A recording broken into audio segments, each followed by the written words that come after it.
We are the Nerd Eternal Network.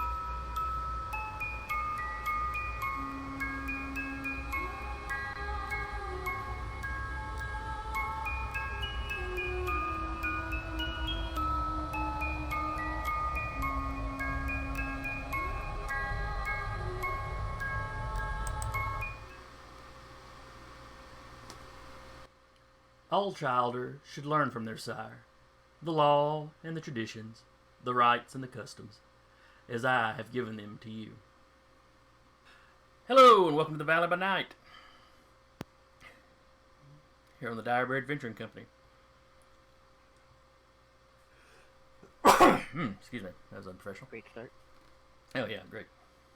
I'm about to sneeze right as we start. It's like I needed to clear my throat as soon as I hit the button. It's like, ugh.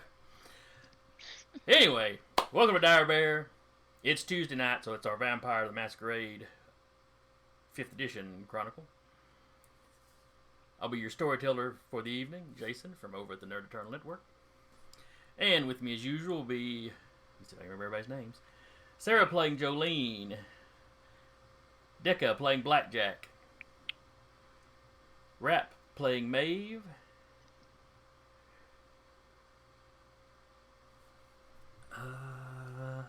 crap, almost had it. Duba playing Alexander, Getting food. and Eric playing Samuel.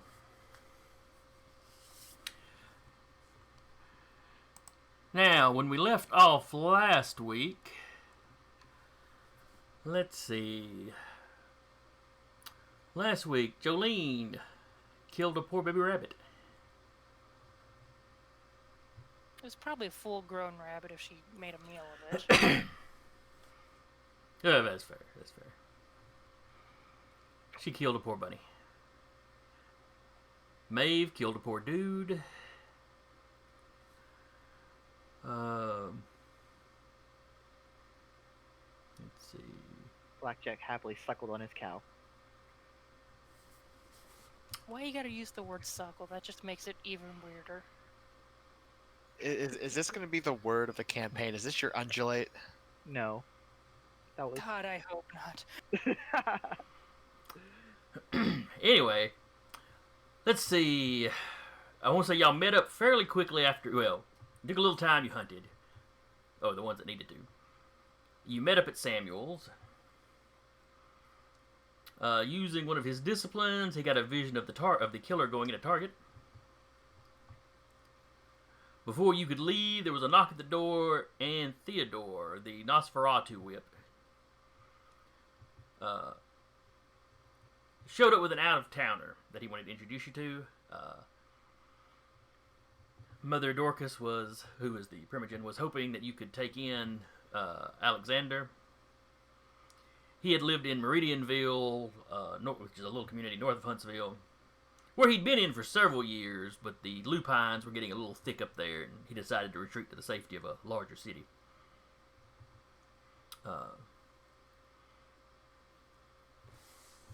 So she was essentially loaning to you on kind of a trial basis, and if it worked out, perhaps he could join your coterie. The haven that had been arranged for him is within your domain. So it would just be, very tidy if that just all clicked together. And he proved himself useful as y'all left to track down the killer. Let's see. Samuel hunted and fed on a teenage girl behind the theater. No particular harm was done. Jolene interacted with the killer in the target. Though as he was leaving or checking out, he noticed her paying too much attention to him. And when he left, he appeared to have changed ethnicities. Cool trick. It is. It is a cool trick. Let's see. Samuel spotted him changing back in the car as he was driving away. Oh, yes, and y'all had bugged his car, basically, with one of the bloodstones that Samuel had created. How long do those bloodstones last, by the way? You're muted. I realize this as I look down. A week. Okay. So you can still feel all three of them right now. Yep. You tracked him back to a abandoned house he was staying in. Rather than run in yourselves and try to apprehend him, you called in reinforcements. Several of the sheriff's deputies showed up, as well as the prince's scourge.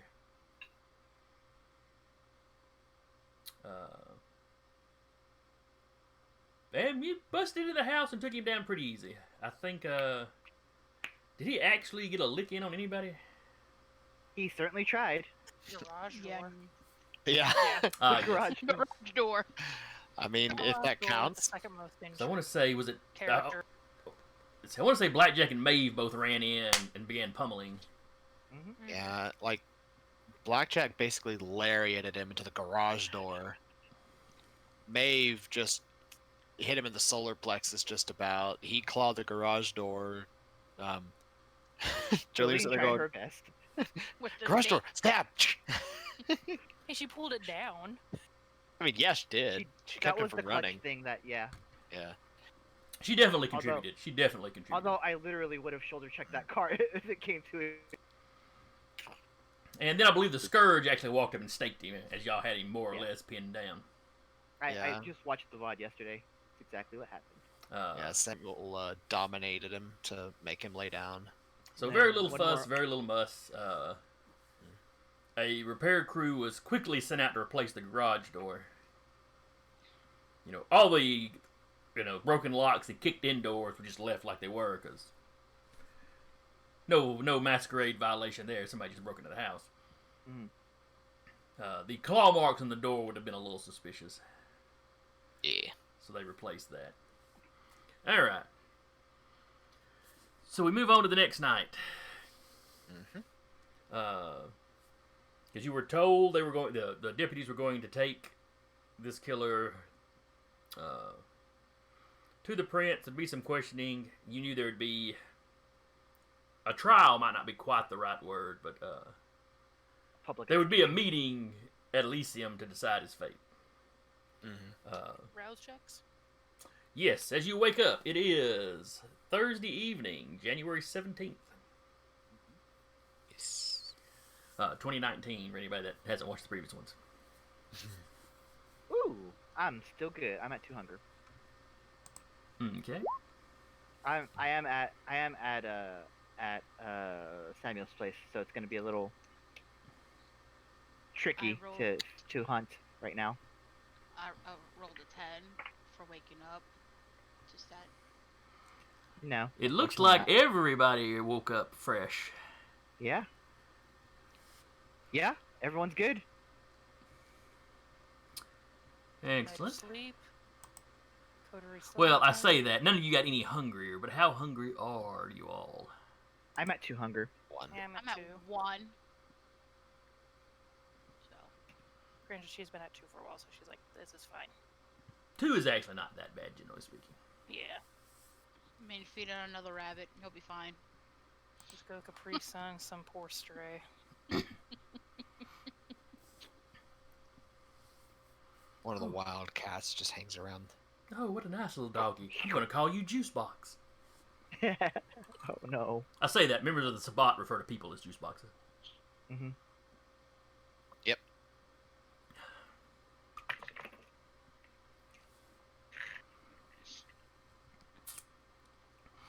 All right, so I think everybody went home except Blackjack. Blackjack stayed at Samuel's. I think Maeve did too, because I think Sam said everybody could stay the night. I think all of us. Okay, did maybe as y'all had a show big of good sleepover. faith kind of thing. Yep. Yeah. It's the vampire sleepover. We took turns doing each other's makeup. We had a pillow fight. Mm-hmm. I used potence and bashed someone's skull in with it. You know, a slumber party. I mean, as much bashing as you can do with the pillow. Well, you know, he hits you and the pillow just explodes. Feathers go everywhere. Mm-hmm. Yeah. Samuel realizes this was a mistake. Yeah. Probably about 10 minutes into it. I'm here. Sarah, look at some of the blood potency. Jeez. You hit blood potency 8. You have to drain and kill a human to get your hunger below 3. At a certain potency, the elders begin feeding on other vampires a lot of times. Yeah. They don't admit that publicly, but that's rumors you've heard. All right. So you were all up. Let's see. You receive a notice, Samuel. Basically slid through the mail slot on your door. Mm-hmm. The prince is calling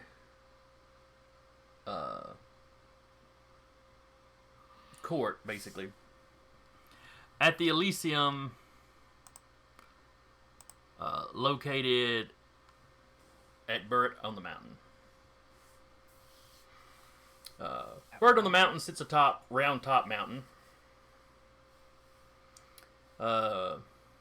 It's not the tallest location in the city. I believe the ledges where Samuel's domain and that entire area is actually the highest point. Round Top Mountain's about 3,000 feet or so. But you have an old mansion up there that's been turned into a museum. Several 19th century homes and small buildings from around the northern Alabama area have been moved to the same location. They do living kind of historical reenactment things during the day. You know, it's the kind of place, it's touristy, school trips are taken there. They have an area out back that overlooks the city that a lot of people do weddings there. But after a certain time of night, it kind of becomes the domain of the upper crust of Kindred society. They can look out over the city they rule. While it's surrounded by woods and kind of wilderness, it's just that small section of wilderness that's then surrounded by the city.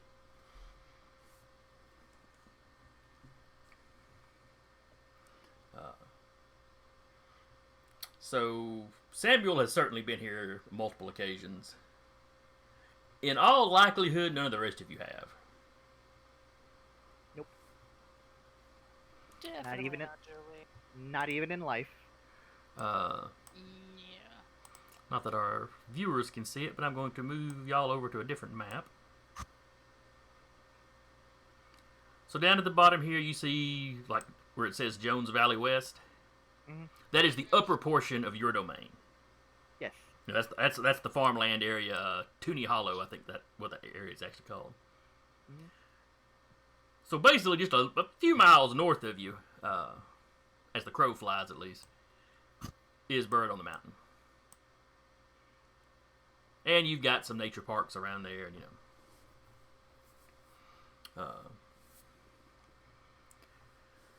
so that is where the court will be held, but it's going to be held on Friday night.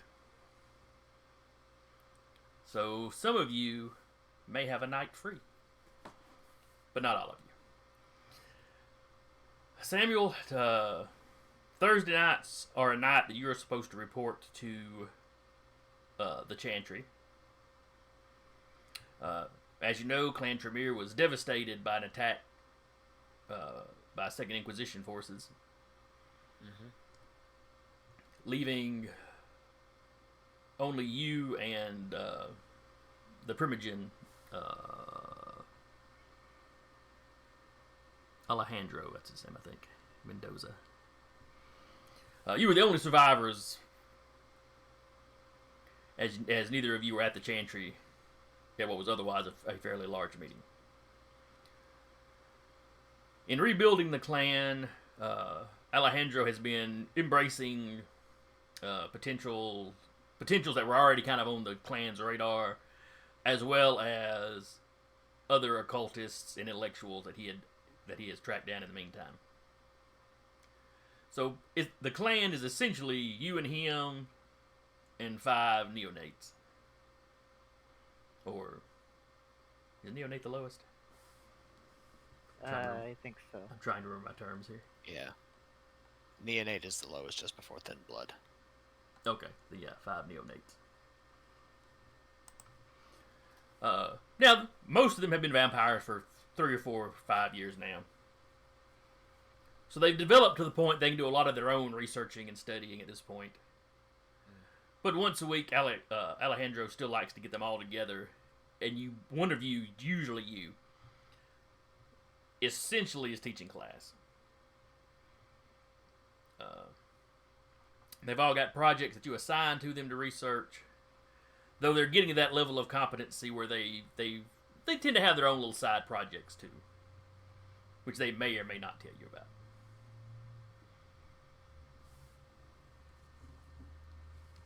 Gotcha. Jolene, when you wake up, you got several texts from the people you work with. There was a shooting at your restaurant the night before. Oh, fuck. One of your coworkers was shot. He's, in Huntsville Hospital right now. And the last any of them have heard, things weren't looking good, but they haven't really had a update yet. But so you got texts from several of them just letting you know.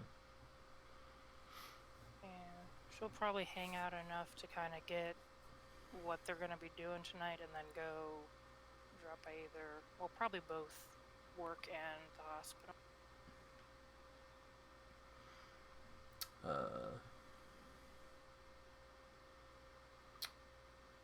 Alexander, you're still getting settled in. Have you decided what your domain or what your haven is going to be yet? I know there was some discussion prior to session, but since it is flawed with being both haunted and creepy, I would say a crypt or whatever home that could be abandoned near a cemetery would be a fantastic start. Okay. Let's see. So something cemetery adjacent at the very least. Yeah, just for the simple fact of which, it being creepy and haunted, you gotta think that there's going to at least be some type of thing in that regard of, oh look, here come the spirits. You have more than just vampires to fear. But Well, and that way, if anybody were to spot you and run away talking about it, people would just assume it was another ghost story. Maybe, if you're lucky. And for those of you who are viewing, yes, I have been claimed by a spoiled child. Your webcam's not on, so we I can't see am you. My end, but the light isn't Oh. on. You can't see. It's a little dark. Can't I can see. kind of tell there's something on your shoulder. Yeah. Just a little baby. Yeah, she is. She is spoiled. Rotten. All right, is anybody going to go hunting today? Yeah, I'll take a quick trip and go hunting. But I'm just gonna go to my farm and. Okay, we're gonna have to establish how many cows you. I have 3. Do you have any points in herd? I think so. If not, I can. I check haven't looked. I'm just because the I'd say- rules. The rules concerning herd is you can. It's like so many times you have so much I hunger you can can get do rid so of many times a week. Yeah, in a given time period without harming the herd. Okay.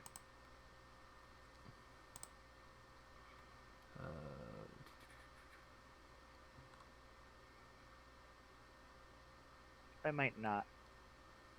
That's fine. I'll work on it. Yeah, if you're gonna have the Still- cows that you have easy access to, you're gonna need some herd to That's fine. represent that. I will work on that after session. Okay. I don't need both of you. Yes, you do. All right, Maeve, you've got the next few days off from work because of the attack you suffered. Mm-hmm. You probably have at least one of the guys from work text you to ask you how you doing. She's gonna be like, arm's still hurt, slowly getting better. Okay.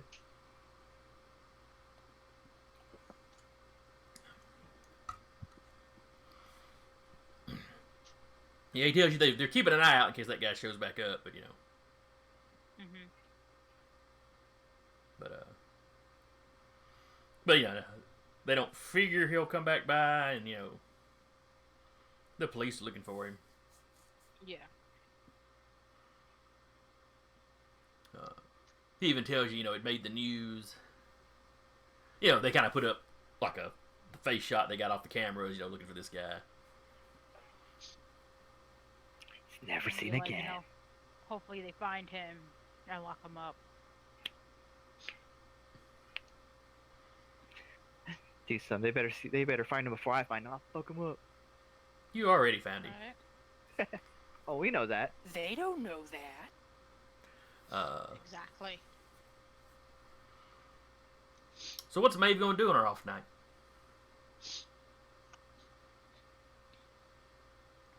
Walk her dog. That's about it, because she doesn't have to really work.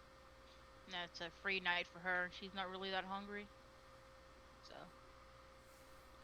So she just sits around and twiddles her thumbs. Thinks about how nice it'd be to have claws. Soon. One day. Twiddles her claws. She's like twiddles her thumbs and one day just what the fuck? Oh, that's so cool. That claws. She starts obsessively watching all the X-Men movies that Wolverine's in. Basically. Which means the only one you need to watch is the Wolverine. Yeah, X2 had a whole lot of Wolverine in it. Mm-hmm. That one where, what was it, 2 or 3? Logan. That's what I was thinking of. Oh yeah, the Wolverine sucks. Yeah, definitely go with Logan. It's either X-Men 2 or 3, where he fights his face's wife, and her nails just adamantite nails. Mm-hmm. Yeah. Yeah, Pretty cool. Lady Death Strike. So. Yeah, get off the big deal. We're all nerds here. That is true. Alright. If none of you have anything especially pressing. Well, I mean, the only thing I really wanted to do is just because I'm still kind of paranoid about the Brat Pack kind of being in our domain. So, every night I'd be going up and down just doing a quick lap around the domain. You go, you take care Particularly around my farm. you take care of your farm, your animals, and you just kind of do my cruise for chores. a little while. Yeah. Arm hanging out the window of your truck in January. Before they split from Samuel's, how should we okay, so we have to look nice for this, right? Well, This whole yes. prince shindig. If it wasn't been made clear before, our society is mostly based off some sort of a feudal system. You're appearing before the lord of the entire city. I know how to dress my Sunday best. I'm a little concerned about Farmer Joe over here. I have a name. I'm a little concerned about Farmer Blackjack Joe. Well, yes, they will also need to dress nice. Blackjack's just biting the inside of his gum right now. The inside of his cheek. Do you own something that is not denim? I'm wearing a leather Aside jacket. from your jacket. I like this leather jacket. It's I nice. understand you. It's a nice jacket. It's a very nice jacket. Do you own something other than denim, flannel, and that jacket? These T-shirts overall- don't count. No. Have you bought anything in the last 5 years and happen to know your clothing size? I mean, my size hasn't changed in as long, so no. I go, I work on my field every now and again. I bash heads in. I don't need to look nice for any of that.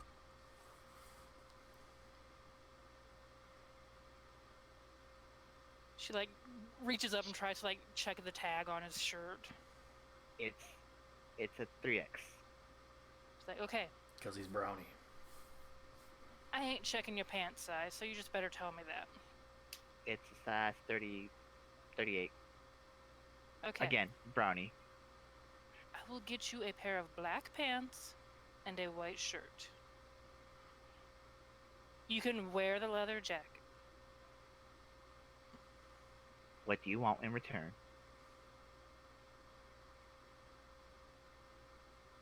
I'll figure that out. It ain't gonna be nothing stupid or anything. I ain't It gonna sounds like it might be kind of stupid. Oh, it's just the Do way you she want to talks. look like a fool in front of the prince or not? I don't. The see, answer is no. My thing is, I don't think I'm looking like a fool. I think I'm looking like a man of the land. I guess I can make do. If you were trying to impress, well, no, that wouldn't work either. No, I wouldn't. Think of it as a favor, so that we don't have to listen to Samuel whine about us all looking like half Rat Pack. I suppose. Besides, he'll I'll get put it that like look. this. That look. I see it right now. Mm-hmm. That kind of like disapproving, like father look. Mm-hmm. Besides, saying? it matters. The what you call the Brat Pack will also be there. Wouldn't you like to show them up? I would like to show them up. Still biting the inside of his cheek. Please, nothing too tight. I'd still like to be able to maneuver. Yeah, I'm not gonna put you in booty shorts. Don't worry. I just meant tight fitting around the leg. Yeah, I'm gonna go. You can pay me back. Maeve, Alexander, you need anything? No, I have some clothes already. If I may, I'll take a request. Yes. Okay, what you need? Good. 3-piece suit. Yes. 3-piece suit? Okay. Button shirt, tie, and pants. That's good. Okay, I'll get something that matches your eyes. Which one? Both. I don't know. He's kind of reluctant to identify the fact which he does have clothing, but it's kind of dingy, and I don't think his new abode is going to have suitable washing to get it ready for tonight, or for the day. Join the club, brother. Does Alexander have any resources? Because I seem to recall you saying he was a veterinarian before, though that would have been years back. But...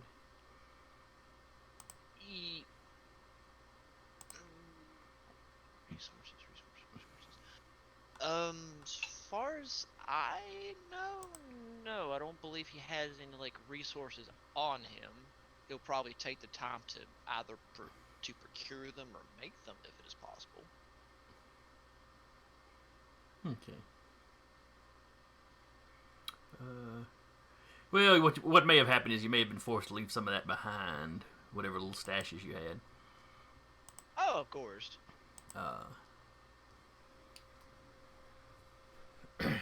So you may have, like, one suitcase worth of clothes that may or may not be anything Of real worth. Yeah, anything you would want to wear to something kind of a high class. Yeah, because when you're hiding and then trying to duck and run at a moment's notice, you're not gonna think to carry a nice suit or at least a nice thing of clothes for some social interaction, let alone the fact to which you already look like a scary SOB to begin with. You ain't really gonna go to much socialized events unless you are told you must go regardless. That's fair. A lot of Nosferatu do skip some of these, some of the little parties they throw in Elysium. So, Now, the Prince calling court is a little different. yeah, I would imagine so. Him calling court is like, yeah, no, you ain't got an option. You Yeah. come or you're going to catch hell later. Yeah, your coterie was specifically told that they needed to show up. I would imagine not all coteries have to go unless they are specifically told they have to go. Right. The Prince can call court where everybody in the city has to show up. Right. This one, By the way, you don't think it's quite that big, but you think there's going to be a lot of people there. and it would Uh, make sense for the Falls apprehending out. party to be there. Yeah. Oh, yeah. Bird on the Mountain is usually used when it's going to be something kind of large. That or the country club, but they've used the country club recently, so. By the way, Alexander, kind of want to say, welcome aboard, I suppose. I don't think anything's official or anything. That'd probably be up to Samuel. But I mean, I think it'd be. I personally have seen you work your stealth and magic. So Well, the coterie could use someone that is skilled in the arts of stealth and subterfuge. sure as hell ain't me. You ain't wrong. The day you start showing skill in stealth and subterfuge is the day I go walk out into the sun. Harsh. I really wouldn't want to wish that upon you. Yes. You're very good at what you do, but Oh, that isn't it.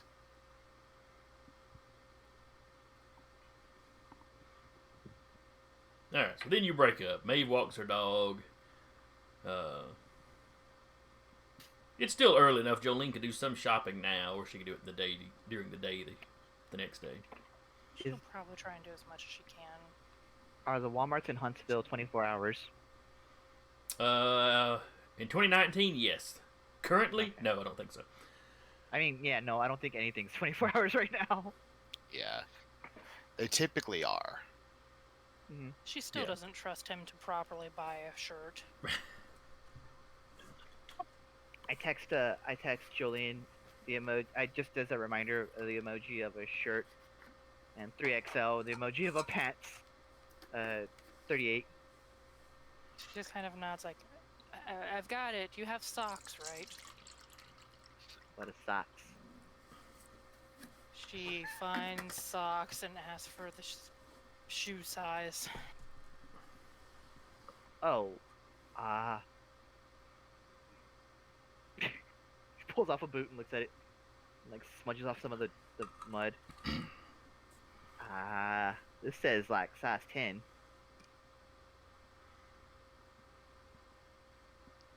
She's Make gonna with get that like what a you will, I 10 guess.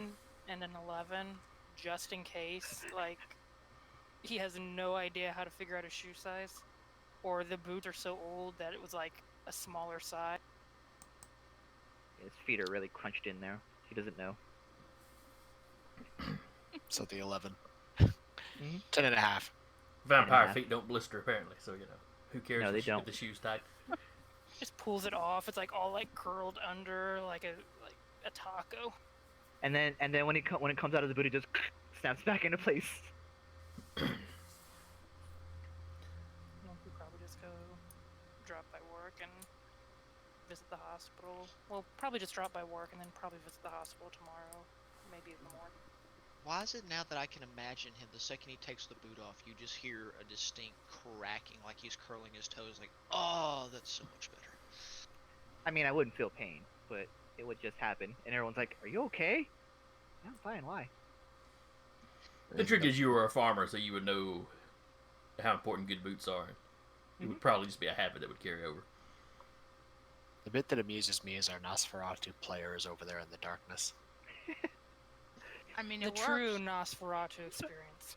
Yeah, He's method acting. he is method acting. It works. Yeah.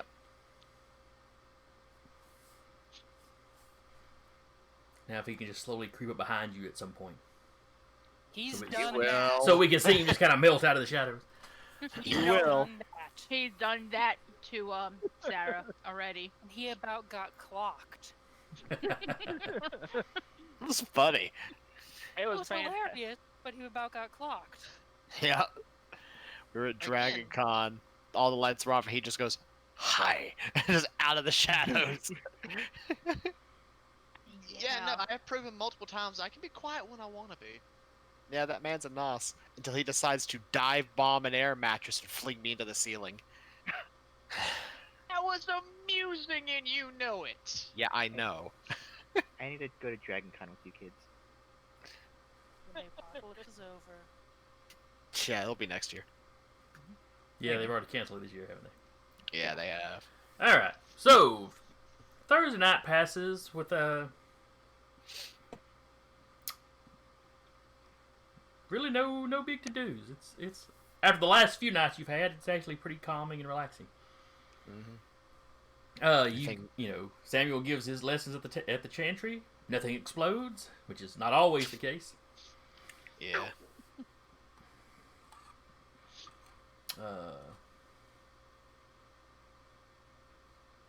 Trying to think if there was anything.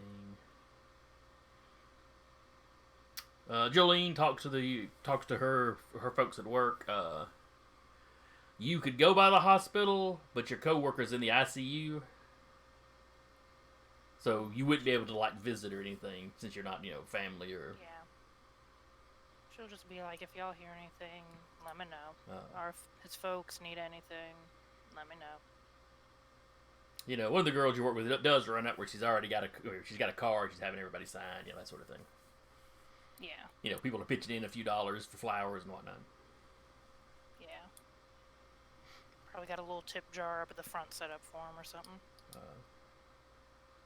Throw exactly $1 in it. Just get the hard side eye from every waitress.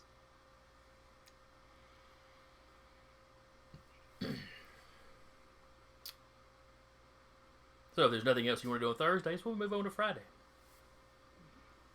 I don't see the Brat Pack on my cruise, do I? No, nothing seems to be out of the ordinary.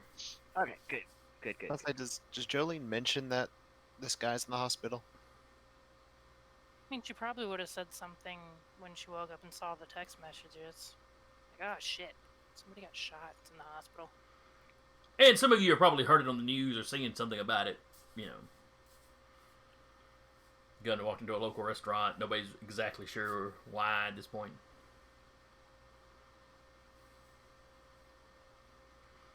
Name of the victims being withheld until they notify the family. But Good grief. You're welcome. Yeah, I know. Don't know if anybody else saw it, but I did. If you do, Don't worry about it. what you do. He did nos things. Boy.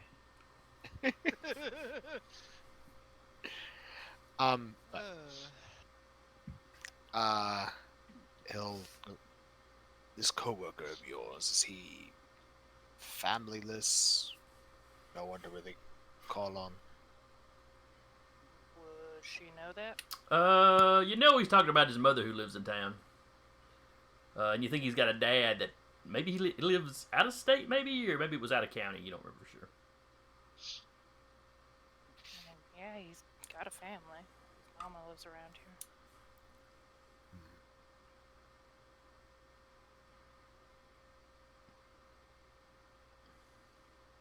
Sort of strokes his beard and just sort of walks off thinking. Close your eyes. That kindred shit.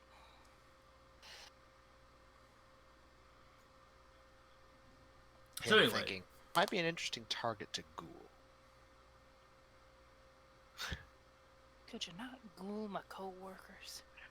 Makes it very awkward seeing them here. keep wanting to talk We about need heal. They keep wanting to talk about how great Samuel is. I mean, the doc saved his life. Of course he's great. Yes, it's got nothing to do with the fact that vampire blood is like a drug, Yeah, of course not. and ghouls get strung out. Yep. Besides, he ain't at your hospital no way. Yeah, I know. So like I said, Thursday passes uneventfully. Jolene does some of her shopping. Probably has to finish up, the next day during the day. She tries to find some kind of hood, cloak thing that might fit Alexander. That looks a little bit better than like a hoodie or a jacket. A formal hoodie. A formal hoodie, or like maybe goes to like Goodwill, or like if there's any kind of weird ass vintagey stores around that might have something with a hood cloak. She could make one, but she doesn't really have the time because she does have. You might be able to find tailoring. some kind of like hoodie T-shirt that he could wear under a button-up shirt. That would just be a lot of layers. Vampires don't get hot though, so I'll say, Yeah, doesn't but it matter would to a look vampire. weird. Oh yeah, it Trying might do to that. look, a cloak might look a little bit more formal than, say, a hoodie scrunched under a dress shirt. Or you can just get him a new just black hoodie. It doesn't exactly go along with the formal, but a lot of Nosferatu, wear hoods or, Yeah. She'll still try and find maybe a longer trench style coat that might have a hood, or try and fashion a hood to attach to it. She does have Sew in a tailoring hood. abilities. Well, she does have tailoring abilities. This is where we find out she's a cosplayer. No, she had to repair a lot of her own clothing. So cosplayer. So anyway, Friday night rolls around. As the sun sets, everybody give me another rouse roll. Jolene got hungrier. Whoops, that's the wrong. I almost hit frenzy. Maeve Whoops, got that's not hungrier. I got hungry. Oh, it's gonna Blackjack be the got opposite hungrier. now. Samuel got Goddamn. hungry. Everyone's got to go eat first, man. And Everybody's hungry everybody. today. Everybody passed Thursday night. Everybody failed Friday night. Perfect should've balance, just- as all things should be. We should have just all we should have all slept over again.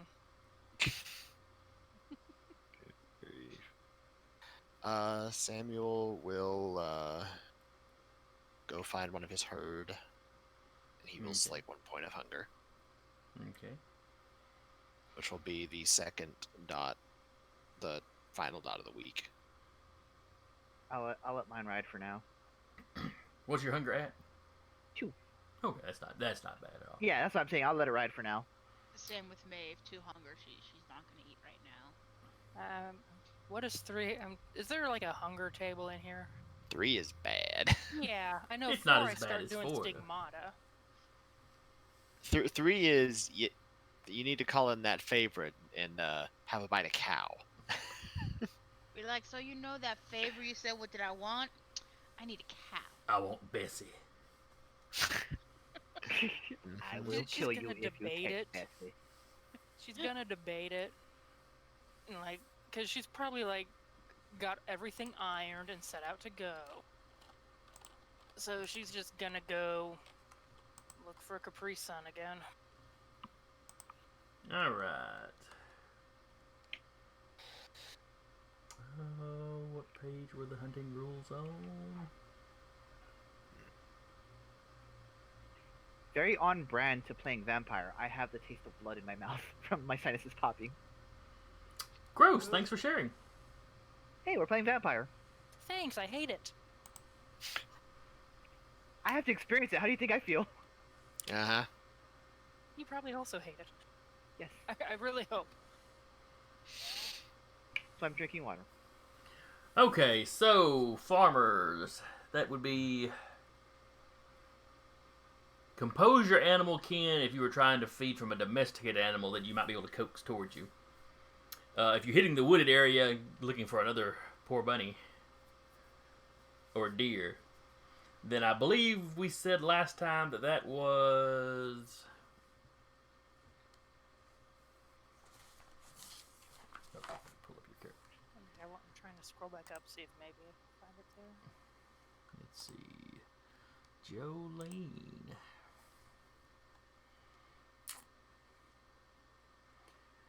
I know we Get that used survival. survival. Would it be with survival? I think it may have been wits. That sounds about right.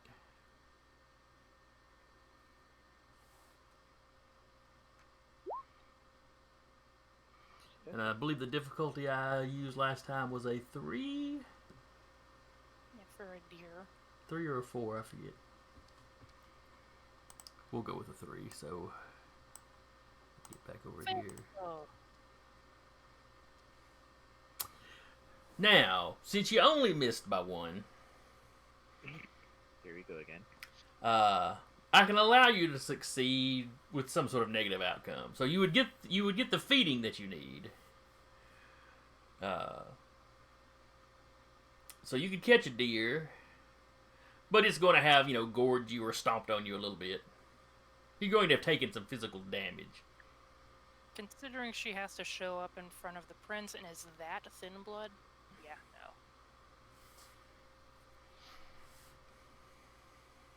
If she can instead get a rabbit or find a stray cat on the way back. A squirrel. You managed to get a cat. We'll say you managed to get a cat.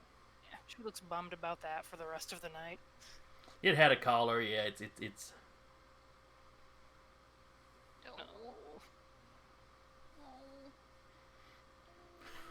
Oh God! I picture you draining the cat. Look at the wound, and then hiding in the bushes next to the street and tossing it out in front of an oncoming car, just to cover the crime. She has to hug her cat now. You Yeah. turn the corner and you just like. Now, while you're holding it like that, look at it hungrily.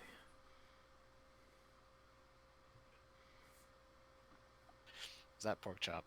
No, No, that's Loki. that's Loki boy. Yeah. I think pork chop's just a wee bit smaller. Pork chop's a lot bit smaller. Now, that is a small animal, so it only gives you what, the 1? Yeah, that brings her down to 2 at least. So All right, so you're down manageable at least.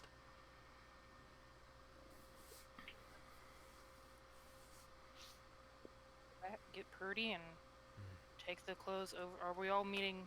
She'll like text her. Where are we meeting for this? Are we going somewhere? What's up? Also, good morning. Evening. Well, evening. Well, Samuel's got the nicest car of any of you. Yep. I will take my Chevy. I don't give a. We know. I will drive Also, my crappy Chevy. does he get anything for the phlegmatic resonance of his herd? Oh. And we have to roll... Alright, let's see. Your herd... Or you decided what your herd had. Yeah. But then I have to roll to see if it's acute or kind of what level it's currently at. Mm-hmm.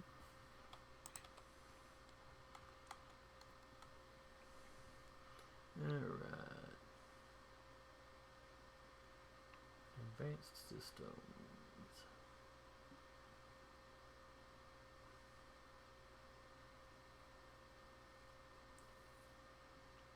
Is that hunting and humors? That's probably it.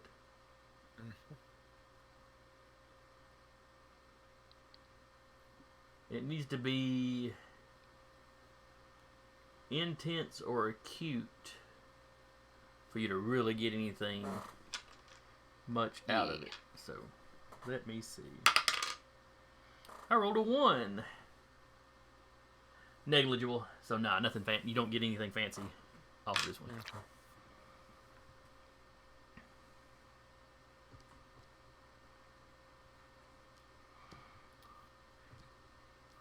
But he has fed. Do you Also, slack, thank do you slack you, 1 or Vancouver by 2? Night. 1. Who, what, huh? Vancouver by Night's hosting this. Oh, Aw, excellent. Thank you. Yes, thank you for the host, y'all. There's people in chat. Oh, We much appreciate it. Yeah, I know. I Oh, see yeah, there are people several people in chat. Talking. That's Yes. weird. free to I haven't talk. seen anybody talking, but I see where they're there. Yeah. They're just Mhm. Yeah. listening respectfully. Fair Because we enough. just ramble on and We just have nosh different. on cats. Yeah, exactly. No. Hello, welcome aboard.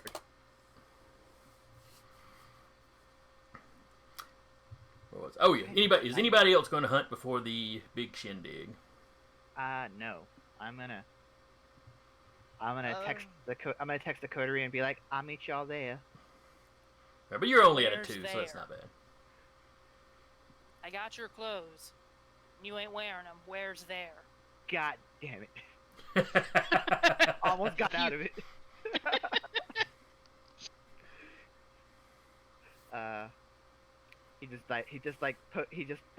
He does one message that's an ellipsis. He's like, I'm at my farm.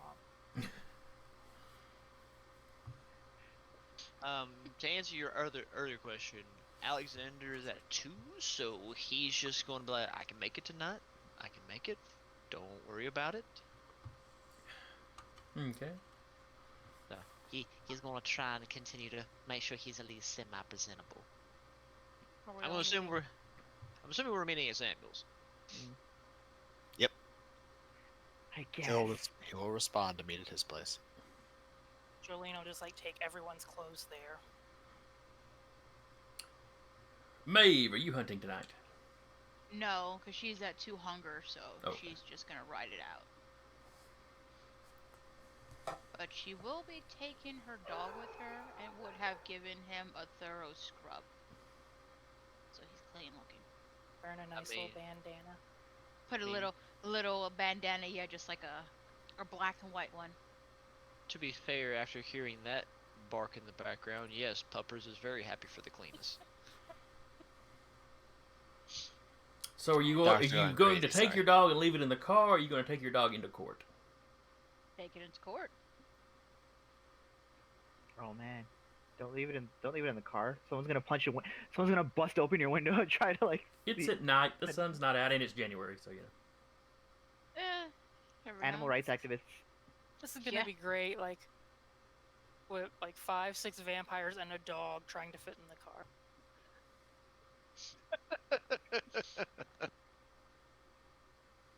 One of us is getting covered in dog hair. I'm used to it. It's fine. Mm-hmm.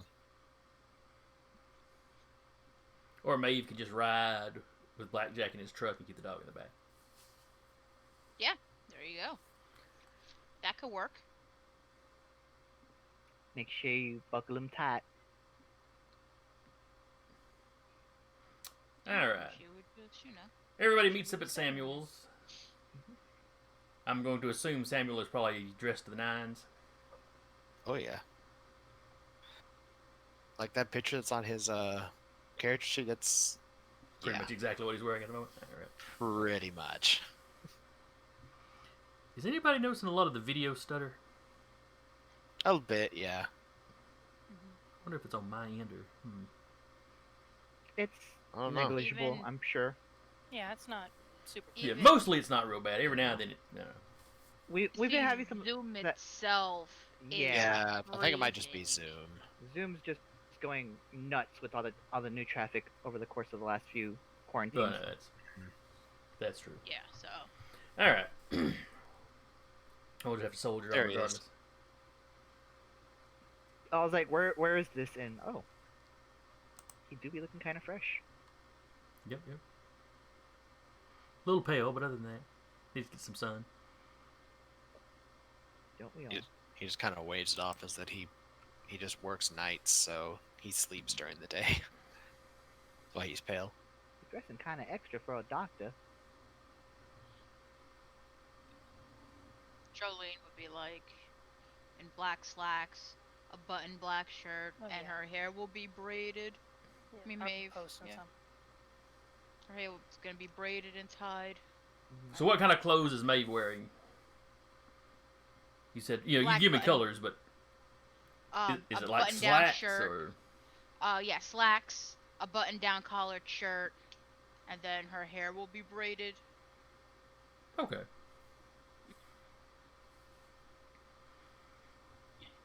So everybody's pretty Blackjack's just presentable. Blackjack's just wearing whatever Jolene got him. White shirt, black pants, black shoes, black socks. I had most of this already. I don't know why you bothered to give me another How one. how old is what you had? Now, never you worry. The 70s was a magical time. I'm sure it was. It was also over 30 years ago. I don't know what you're talking about. The clothes you would probably be wearing would have been older than me. A lot of stuff I own is older than you. I'm aware. That truck over there is older than you are. I'm aware. I've ridden in it. Go get changed. I am changing. He's like just like undoing his like overalls and right there. Samuel just in the background thinking, I think I'm older than the company that even made your car, truck, whatever. I'll look at that She after would give session. Alexander like the white shirt, and could she have found like some kind of presentable, nice black jacket with a hood or a cloak with a? Yeah, we'll say she's found something. Okay, we'll just give him that. You know, might have had to go to a Hot Topic or a Zero Gravity or something. Ooh, zero gravity. That's a specific call. Yeah, there's all one in that for Huntsville. you. There's one in Huntsville. He will kind of bow graciously as he goes to properly find a spare room to change in. I'm literally just taking off my overalls right there. Just The middle of the living room, just. Kicking off I'm sorry mud-covered about the boots. I'm sorry about the mud, Samuel. It's mostly dried up at this point. It'll vacuum up fine. Get a Roomba. Mhm. I would imagine Samuel is the kind of person to own a Roomba for the shiggles. Yeah, There might He has a name there might for be it, a rumor probably. you don't know. the Roomba sucks it up and it's like it just kind of goes into overdrive. Why is Blackjack banned from Samuel's house? He killed the Roomba. That man had an emotional attachment to that vacuum. I don't know why. It was basically his goal. I mean, you went and destroyed Fluffy. Has a bloodstone on it so he knows where in the house it is. Oh man. Where is the bloodstone that you still have? He has it on him. Okay. The other two He's you carrying- feel some few miles to the north of you. Yeah. I know he gave one to, as sort of to be used by the Primogen. And then And you had the then one that there's was on one. the car. No, not the car. took that one. The other one. That's the one he has. The one that he had before the hit. He sort of embedded on the poacher Okay.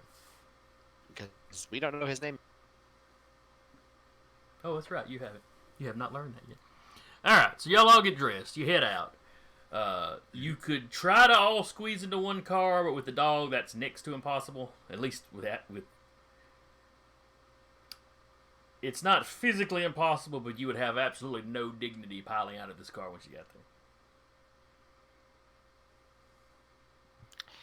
He's not letting the dog in his car. So you're taking two vehicles. All right. Then 2 vehicles it is. So Maeve and Blackjack are in the truck with the dog in the back.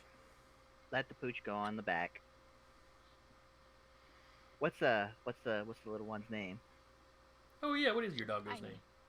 I thought didn't you even named it think Vinny. of a name for my dog. I thought you named it Vinny. Or Vincent. Vincent. Yes, I named it Vincent.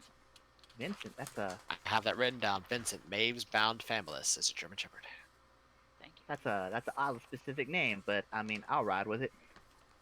Make sure it's buckled nicely. Yeah, she like has something.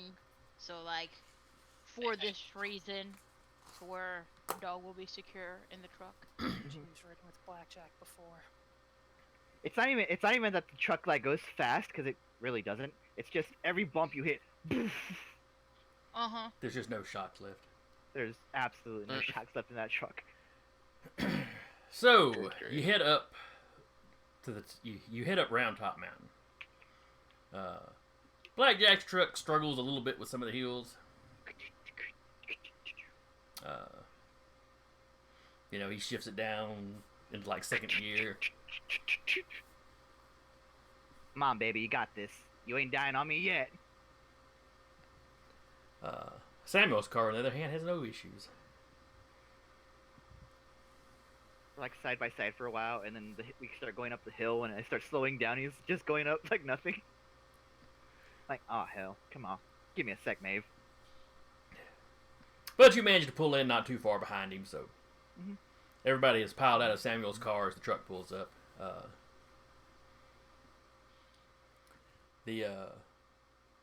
You see some people walking in. There's two men at the door that, from previous experience, Samuel, you know these gentlemen are probably ghouls.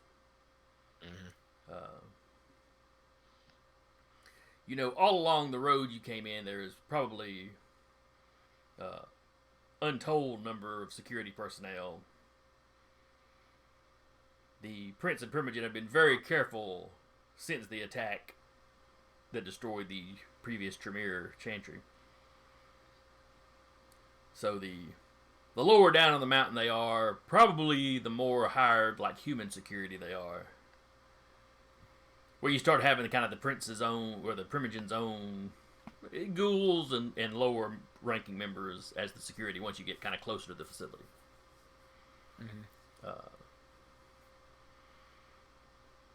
I know I posted a picture of the Discord of Bird on the Mountain. So as you come up, the main building is a large mansion. Burt built it in the 30s. I want to say 36 or 38. I forget. Yes. The first house burned down the day he moved in. He used straw insulation and there was an electrical problem. So 2 years later, he had the second one built, which is the one that's here. And he lived there until the 50s, until like 55, when he died. And then left it to the city for the purpose of making a museum. Yep.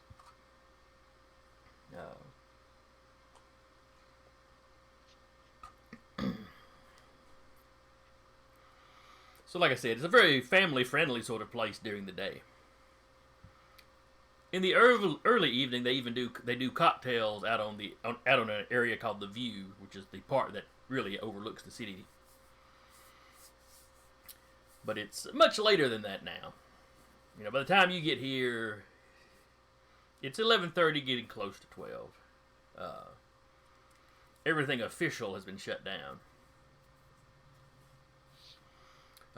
You walk in, there are quite a number there are dozens of Kindred here. For most of you, this is probably the most you've ever seen in one place. I'm immediately scanning for the Brat Pack. They're there. I keep them in eye line and just kind of go like circle strafe around them. At least one of them spotted you coming in. All of them seem to notice you doing the word strafing thing.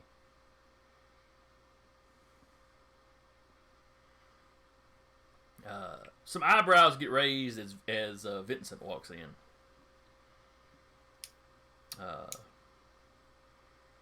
Nobody else seems to have brought any ghouled animals. This is on brand for our coterie. Exactly. And Vincent was a German Shepherd? Yes. Okay. It's not like it's a Doberman or something. Yeah, and it's a very nice example of its breed. Very healthy looking. You occasionally have to shush him as he wants to kind of growl at everybody, though. Ghouled animals tend to be a little more aggressive. But you've got the Feral Whispers thing. He's, You can keep him obedient without any trouble. Yeah.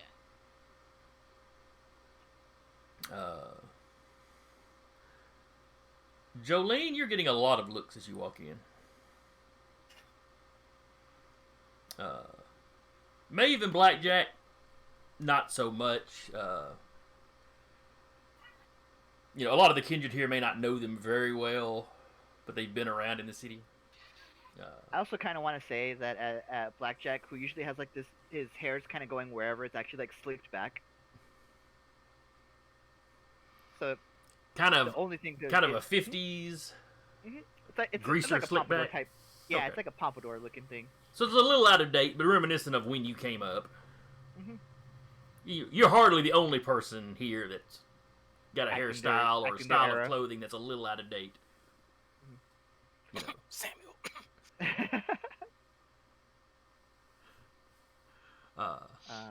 Yeah, But like with- the hair that in the picture. With older Kindred, it's sometimes it's unintentional, and then sometimes it's just stubbornness. No, it's the children who are wrong. I forget. Oh, there was one of the official books. I can't remember if it was Chicago by Night or one of the other ones. We had the guy that was still running around in bell bottoms and stuff. Oh, jeez, that would not surprise me. I think that is Chicago by Night. But yeah, he just has his nice clothes on. So like maybe one of the only comments someone might have is, "Oh wow, he cleans up well." You think you hear one of the Brat Pack asking one of the other Brat Pack, I wonder which one of them held him down and which one scrubbed him. Just Had to be the game roll. this is my night as far as I'm concerned. I'm the belle of this ball. Exactly. But you also hear some of the Brat Pack discussing who the Nosferatu is. Mhm. They did not know your coterie had one of them, and they don't recognize him. Good.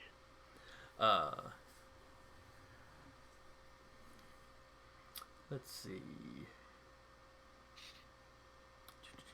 Good, excellent. My identity is secured. You see a couple of the deputies. Complete darkness back there. It's really good. There's mood lighting, and then there's whatever the hell's going on over there. Yeah, I know. I need He's lighting actually because, just sucked in all the light. Yeah. like, if I don't have light, I just start, like, actually going. Just gets darker here. Anyway, you see several of the deputies here. Abram Jonas, the sheriff, is here. The deputies are dressed in slacks and button-ups, but kind of like Blackjack. A lot of them have leather jackets on. Oh, I absolutely have that leather jacket on over my shirt. They're dressed nice-ish, but still kind of like their own duty. Now, Abram himself, the sheriff, is in full, in a full suit.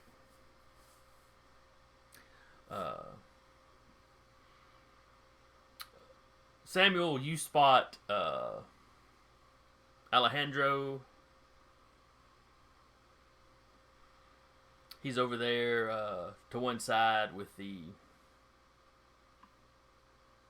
much the entirety of your clan here in the city.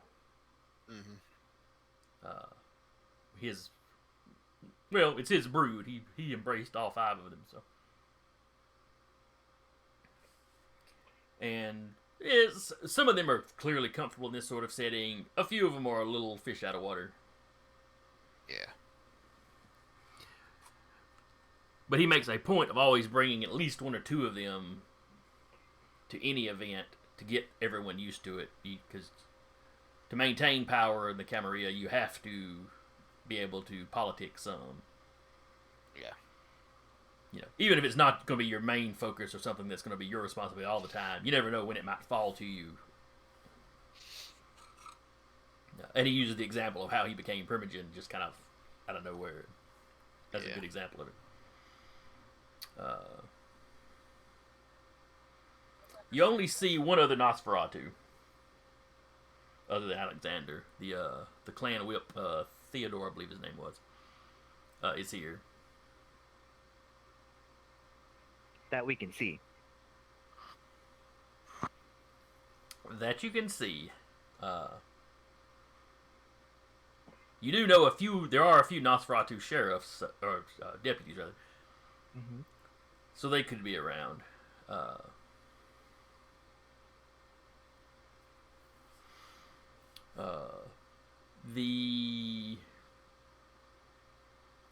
Poop. I brought up my notes for all the Primogen names and stuff, completely forgetting that I had a more complete one in Roll20. I was blanking on the Seneschal's name. Chad Tucker. Chad Tucker. Yes, okay. You do see the Seneschal here. When you walk in as a group, he approaches you. Howdy. Hello. Well, he doesn't really have a last name to call you. Hello, Blackjack. Doctor, it's very good to see you. Of course. Glad to see the Coterie of the Hour is here. Wouldn't miss this for the world. Excellent work tracking down this poacher.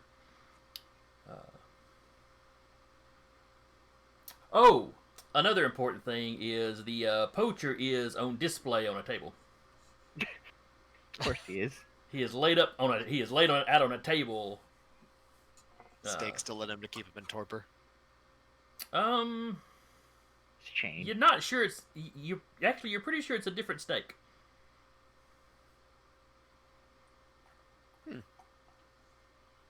Interesting. Y'all mind if I get a nibble on him real quick? I'm just kidding. That would be frowned upon. Yes. We do ever have drinks. He motioned over to the table. Sure. And they are, as always, exquisite. I recommend at least having a glass. Yeah, Steward, yeah, we'll see. the Seneschal. Oh yes, it's we have members of our various herds get somewhat intoxicated, so the effect passes through the blood and into you as you drink.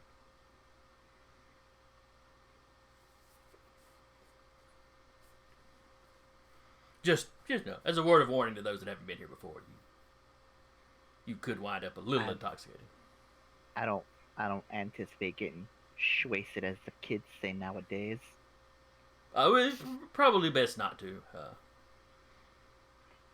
I don't think you'll be called upon to give any speeches or anything, but the prince is certainly going to call you to the front to acknowledge, the great service that you have done the city. I do have one prepared just in case. Oh, very good, very forward thinking.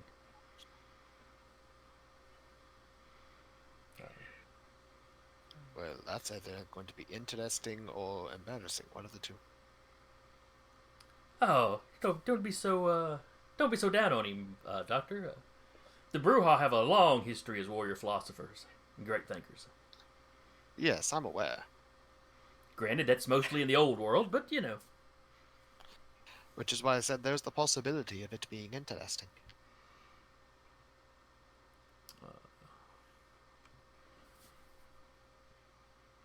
Right. Time for that drink, yes.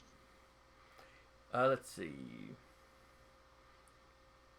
So he spoke. He doesn't go out of his way really to speak to anybody else. If any of you speak to him, he'll respond. Jolene, he never even makes eye contact with. Yep. As a note, whenever the sheriff looks like he's gonna make eye line at Jolene, Black just kind of like an eclipse. It's like that one gif. At this point, somebody else walks in, and the Seneschal's like, "Please excuse me." As he steps away, Blackjack, you're watching the sheriff. The sheriff notices. He was in conversation with someone. He's just noticed your party. Mhm. So yes, he's immediately mean mugging Jolene. He was taking a sip out of his drink, spots her, and his face contorts like he'd taken a sip of something sour. Howdy. When you wave, you get his attention. He sort of nods to you. He doesn't look happy to see you either, but it's not the same reaction. When he turns and goes back to his conversation, I'm gonna whisper back to Jolene. I like you enough to do this, but I'd prefer we didn't have to do this all night. Well, that's really not in my control. Couldn't you just be less thin bloody just for tonight? Couldn't you not be a vampiric abortion? Exactly. Ouch. Wow. Well, remember. Jeez. Jesus. Basically, I what have- they've been called. I have never heard it phrased like that before. I've never Amazing. heard that either, so I'm just like, wow, alright, we going to new levels tonight. Hot Well, damn. Well, I mean, the fun part is with her backstory, she literally got embraced and then dumped. Yeah, so quite literally just vampiric abortion. Yeah, I'm not. Basically, I'm not certain she even knows what clan her progenitor was. It wouldn't Something really matter Samuel within can help blood. with. That's something Samuel can help with. There's rituals for that. isn't yeah, there that is. why Jolene? You can is get a lot of very stuff in the wary blood. I with didn't think you could get clan though. Uh, Again, with doesn't get along with have a Yeah. combination. Well, I have a taste of blood as the power, then also have the blood walk ritual. Oh, okay, it's a combination thing. Okay, I was thinking Which, the taste of blood by yeah. itself didn't give that to you, but okay. Yeah, blood walk combos with taste of blood. On a win, the ritual. A win on the ritual roll allows the user to learn the generation as the name of the subject as well as the subject's sire. A critical win also informs the user of any blood bonds active on the subject as a regent or thrall. Okay. But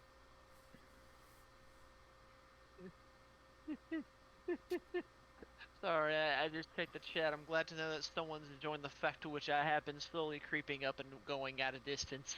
Oh no, that's just me.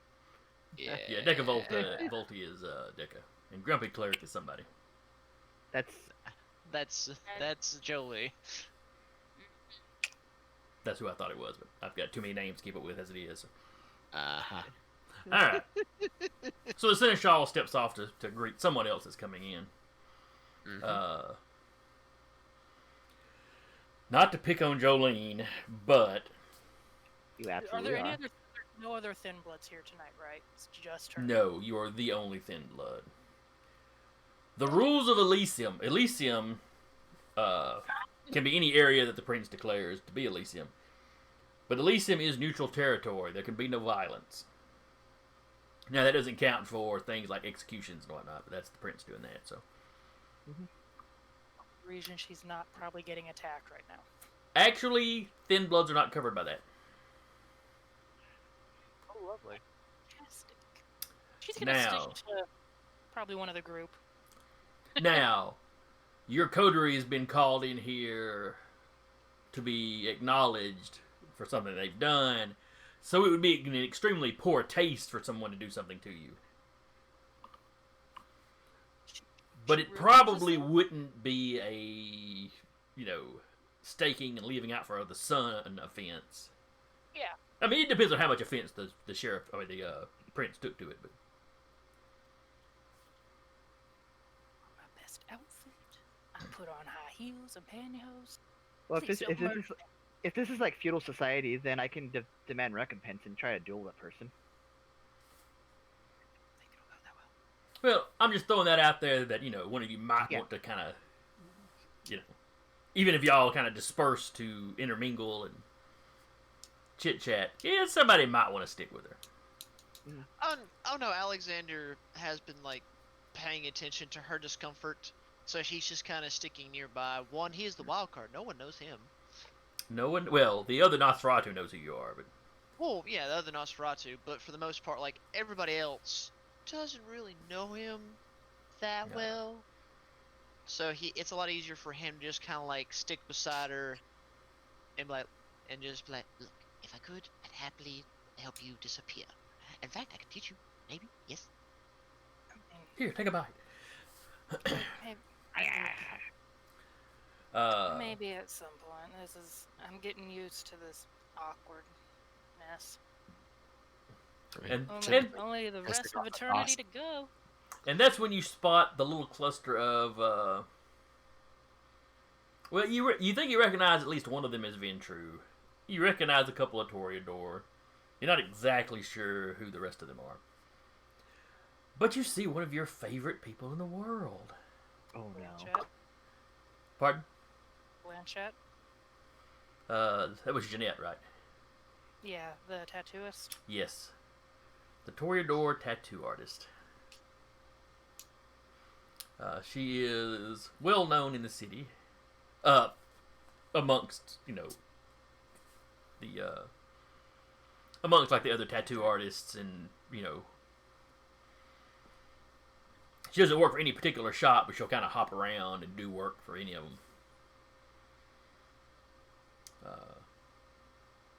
People that know of her work really kind of seek her out. She is very good at what she does, and she is in charge of tattooing, or branding, I think they call it, all of the Thin Bloods with this little crescent moon design. That the ink involves, I can't remember if it's blood from a Tremere or it's blood that Tremere have done something to. I forget exactly. It involves blood from a Tremere, so it does not heal over. Because if it was just a regular tattoo, vampiric healing would take care of it. So she has spotted you, and you don't know what she's saying, but man, the rest of the crowd is glancing over at you and laughing. She just kind of squares up her shoulders and just looks right back at her, gives her just a sweet smile and a nod, and just goes over to get a drink.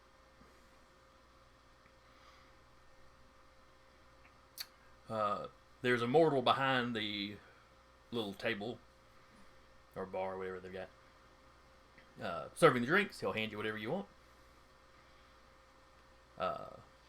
Anything not blood? Give me a whiskey sour. He looks at Me you three. funny. Because all the drinks he's got out kind of, on the surface, it's all blood, but it's like, here's from somebody that's been drinking vodka. Here's from somebody that's been drinking wine. Here's from, It's more wine cooler than blood. I'll be right back. Well, yes, certainly. I mean, Just hell, surprise me. Just something without blood in it.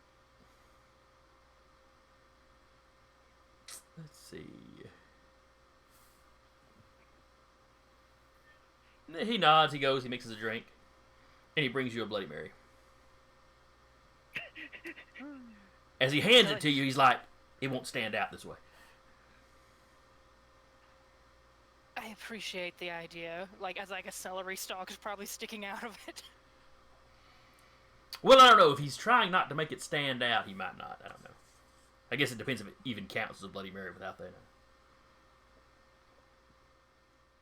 She's just gives him a thumbs up and just starts drinking. Because Thin Blood's you. Right, because you can drink it. Anybody else that tried to drink it would be, having to spit it back up pretty quickly. And I forget, do the Thin Bloods still have to spit it back up? Let me double check. But it's the merit is lifelike, so I'm gonna double check. And then iron. At the very least, it's something where you can go for hours as opposed to, yeah, seconds or minutes for anybody else. yeah. She's not gonna have to make a dash for the balcony and drive. I'll look into that. That'd be a great, right now. Great impression. yeah. Alexander, Theodore steps up to you, shakes your hand. So how's the trial run with the coterie going? Oh, yes, yes. Everything is going just fine. Was able to show off a few of my stealth abilities to blend in and, well, mainly help find He he kind of points back towards the other room where the body is, staked up. He's like, to find our dear friend that we are here for tonight. Yes, that was a very good showing for your first night, by the way. yeah, yeah. Well, I suppose you could say that. Grandmother Dorcas was quite pleased. Oh, good. I'm glad that she is happy with my work. Hopefully, I can continue to supplement the happiness and to supplement information. Oh yes, I know she'd be very interested in what goes on in the Jones Valley domain. Well, as she is in all domain, all of the city. Oh, yeah, but I'm going to continue to strive to be a bit better at my work. For now, luckily, Master Samuel, or Doctor, as they call him, has allowed me to set up a haven. I spent most of yesterday scouting for a good location, so hopefully everything can go right and I can get my information network started, or at least get started on making one.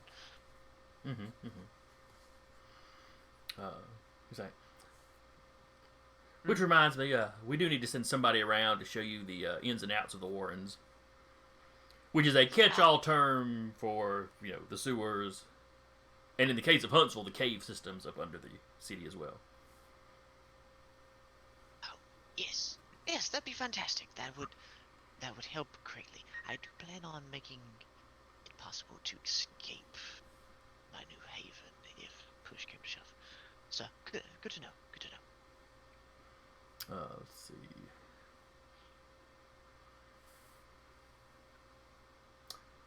Maeve, what would you be doing at this party?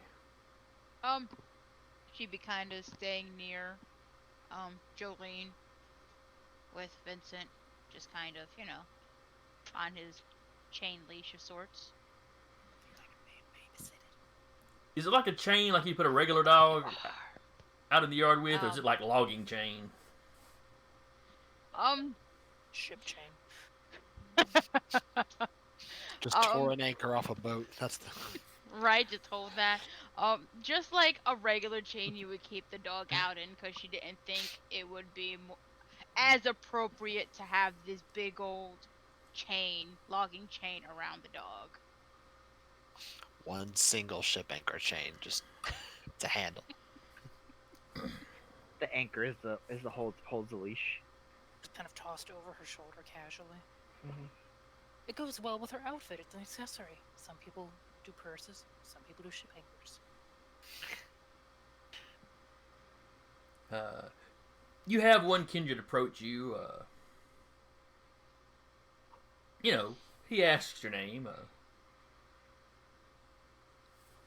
Introduces himself as... Where's my list of names?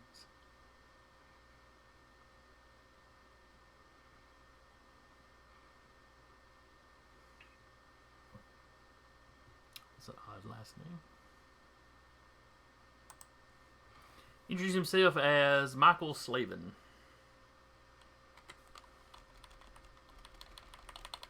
Spell the last name.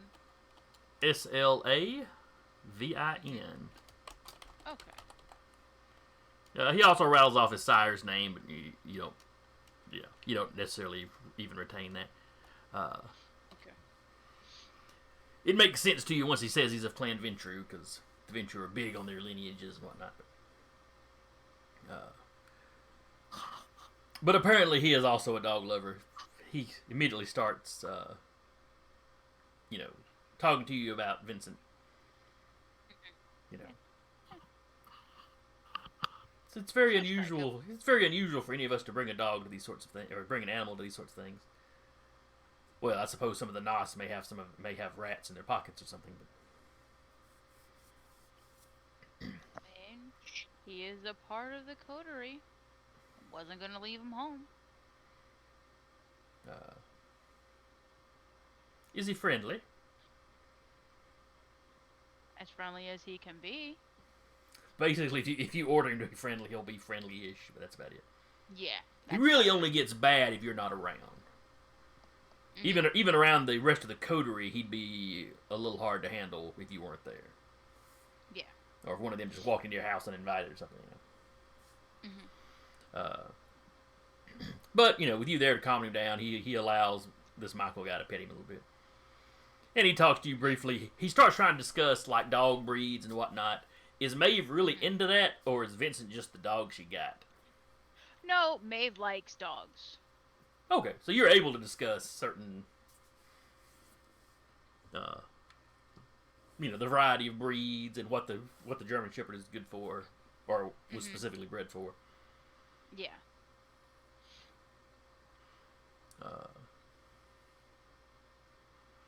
A little bit later, you hear. Oh, and I should say, Alejandro, when he notices that you've walked in, Samuel, he steps over to speak with you, with his little gaggle of his brood following around. He has all of them. All 5 of them are there. As he's walking over to you, he kind of makes a shooing motion, and 2 or 3 of them break off and go start up conversation or get into conversations with other people. Well, you brought the entire flock today, I see. Well, they're going to have you up there, bragging. They're going to be bragging about a member of Clan Tremere, so I wanted them all here. It's also a large get-together, so it gives them a chance to meet a wider variety. The older we get, the more political animals we're forced to become. Indeed. It's good to learn early.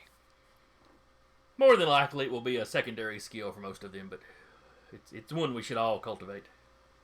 You're a good example of that. I often hold you up as an example to them of someone that stays focused on their work, but has these secondary skills they develop. Well, thank you very much, my lord. I appreciate your candor. Good work catching this fellow. My thanks. Might interest you to learn that the initial catch came as a result of our unique brand. I would expect no less. And it will be good to remind the city of how useful we are. Indeed. We've been in a bit of a slump since the attack, but he'll sort of tap the little magnet that he has in his pocket, just enough to make it spit a rattling sound. These things are quite handy. Oh, indeed. Yes, I'd heard that was how you managed to trace him back to his lair. As meager as it was. Personally, I was actually rather impressed with Jolene. Indeed. Yes. She overpowered him. That's hard to believe. Though I suppose he could have been hungry and low on blood. Yeah. She did manage to seal his method of escape by overpowering him with physical strength. Somewhere Jolene in the background just downing the entire Bloody Mary. Why are my ears burning? What's going on?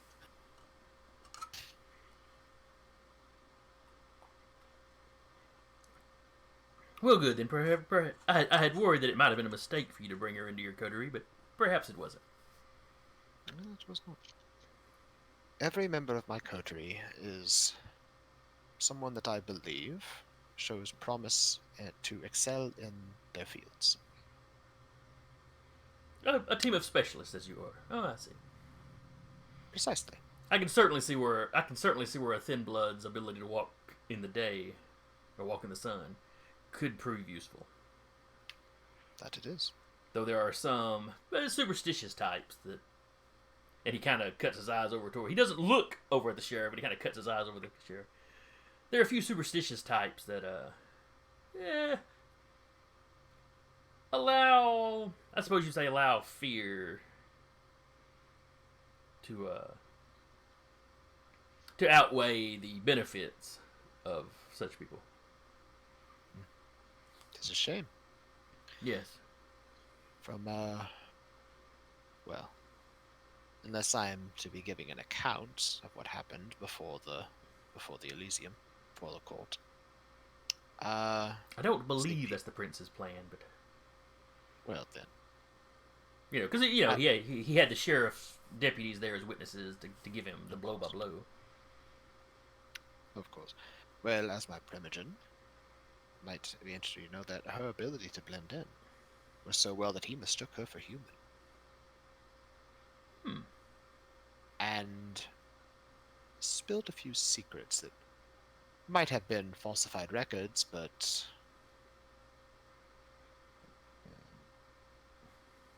Oh, what secrets are this? well, he did admit to her that he is from Decatur. Ah, and then, that fits along with the was it the receipts I believe you had found in his coat Yes, that would have placed him there. it is a minor concern of mine that he could potentially be an anarch agent. Interesting that you've come to that conversation or come to that conclusion. I don't know the full details of his questioning, but well, we've been given some reason to think he may have been released here to be an annoyance or perhaps a distraction. Well, Though for what purpose we don't know. for a few nights, that is certainly the case. Indeed. It is odd that someone as well versed in their disciplines as they are would so blatantly violate the Masquerade like that. Even anarchs are. Well, what Little more disciplines does he really have, though? Certainly, he could grow the certainly he had the protean claws, but that is a low, a low power in the discipline. It's something many of the early ones have, or the young ones have. Maeve and Blackjack both reported that he also was skilled with celerity. Pretty decently, actually. Me as the player did. He also show signs of fortitude as well. No. No, Not particularly that you would have noticed. No. right. No, The but only I other like weird it. thing, the thing that you would have noticed that nobody The else obvious gate.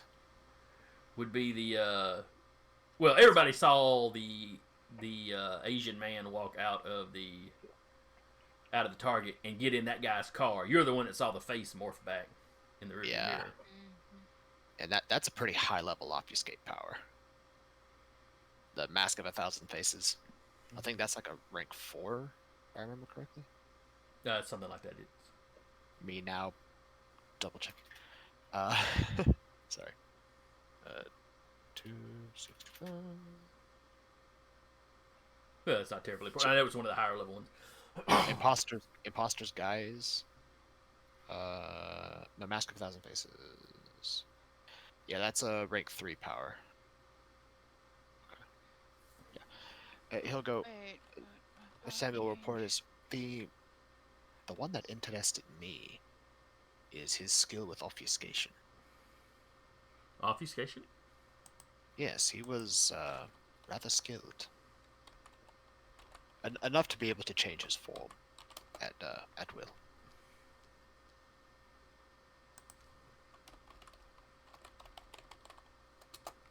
That one I had not heard of. Yes, that is the part that alarmed me. The only reason I noticed is because he did not get past my auspics.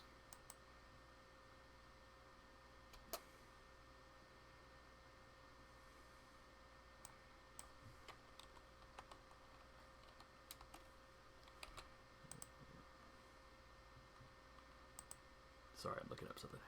Because I completely blanked on a word. Okay. Because that is the first I've heard of that. Well, perhaps the prince will comment on it. They have apparently questioned him fairly thoroughly. He gestures over to where the bodies state currently. This is a bit of theatrics. Yes, that looks like a new steak as well.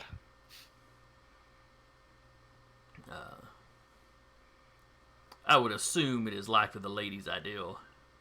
Prince Deschler is not... He's not theatrically minded. Yes, well, as the kind would say, happy wife, happy life. Or unlife, in our case. Oh, indeed.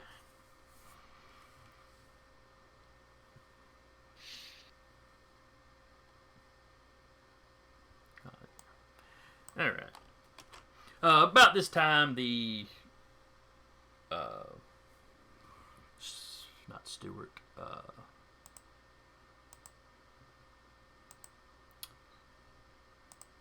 Seneschal. He's holding his wine glass and he's got some little something that he's kind of dinging it. Everybody starts to quieten down.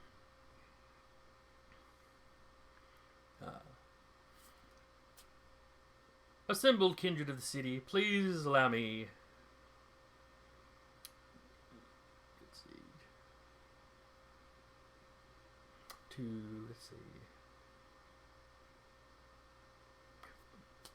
Assembled kindred of the city, your prince. The door opens up and Charles Deschler, the Prince of Huntsville, and his wife Nora Deschler, Primogen of Clan Ventru, come through the door, followed by the other members of the Primogen that were not already here.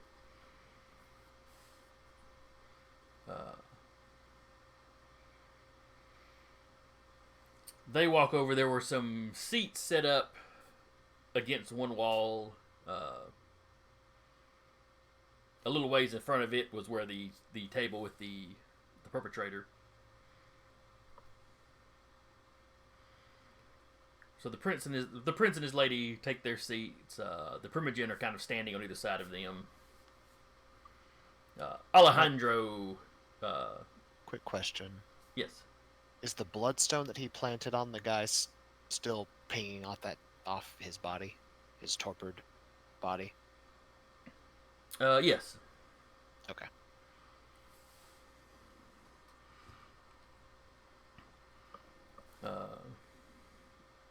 And the other bloodstone is in this building somewhere. Okay.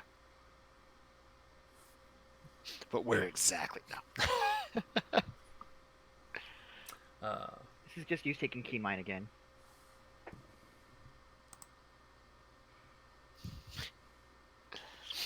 Can you blame me? Yes. Maybe he can.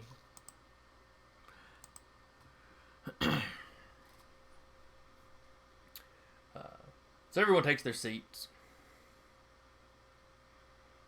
The prince calls for any that are visiting his city to present themselves. And you have one or two kindred you don't know that walk up and, tell the prince who they are, where they're from, why they are in Huntsville. It's one of the laws of ruling domain is if you show up in someone else's city, you must present themselves to you, or to them. And they can decide, basically, if you get to stay in their town or if you need to be out. If you better be out by sunrise. No big surprises here. You get the impression, or at least Samuel, who kind of knows how this process works, gets the impression that all these people had probably sent notification ahead that they were coming. This is just a formality.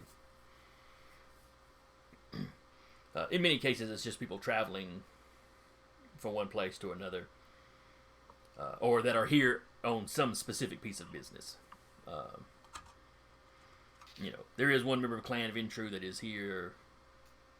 A company he's deeply involved in is starting up a branch here, so he'll need to be here for a few months. And he's granted the right to stay. He's told kind of where he can hunt. Lady Deschler speaks up about allowing him the kind of communal hunting ground that some of the Ventru share. That he can have access to that as well.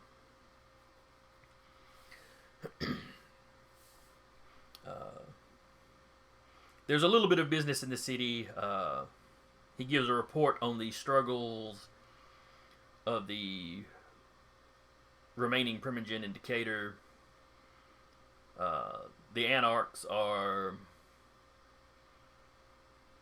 really pushing to advance recently, which slides him into the business that tonight is truly about. The Masquerade breaches that were going on to the south of the city, or the southern part of the city. He brings up the killing that happened outside the city limits, between Huntsville and Arab. He goes through the first murder, the assault on a member of Clan Toreador,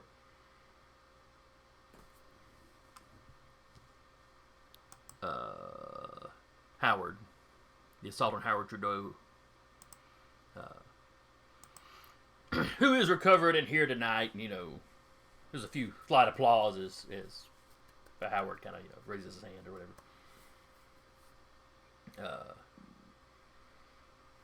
He mentions the other murder, but the situation has been resolved thanks to the dedicated work of the Jones Valley Coterie. If you would please, come forward. Back straight, head up high, making my way up front. Yep. Head up high, middle fingers extended at the brat pack. No. No, I wouldn't do that. Keep kind of middle of pack group. Maeve will be behind Jolene with Vincent walking next to her. Alexander will be dead last. May I present to you the Jones Valley Coterie? Dr. Samuel of Clan Tremere, a familiar face to most everyone here. Maeve, a fellow gangrel. Blackjack of Clan Bruja.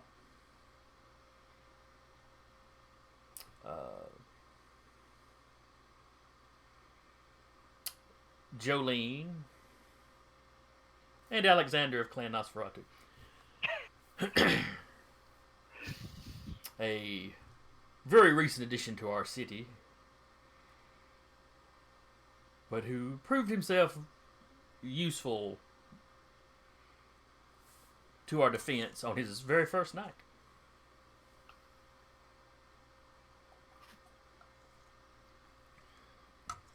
And there's a very polite round of applause.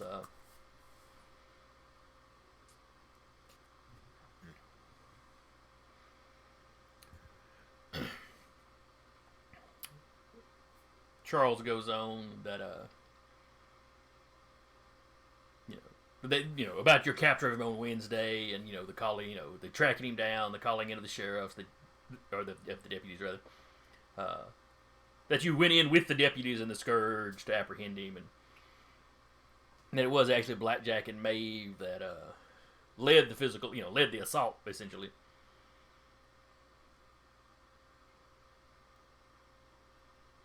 With a little help from the Scourge. But when he does that, what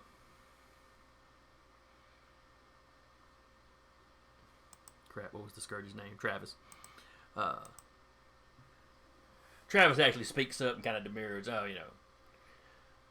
They had him firmly pinned down. I merely poked him with the stick.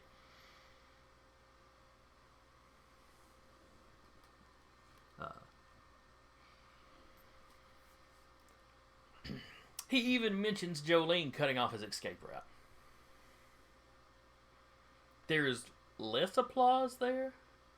Not a whole lot less, but just enough that you notice. She just kind of like side, like doesn't like move her face or anything, but just like eyeballs go over towards where the scourge is standing. Like, what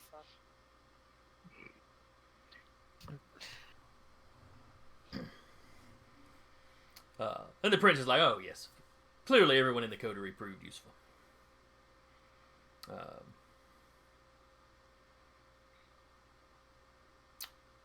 So the city owes you a debt.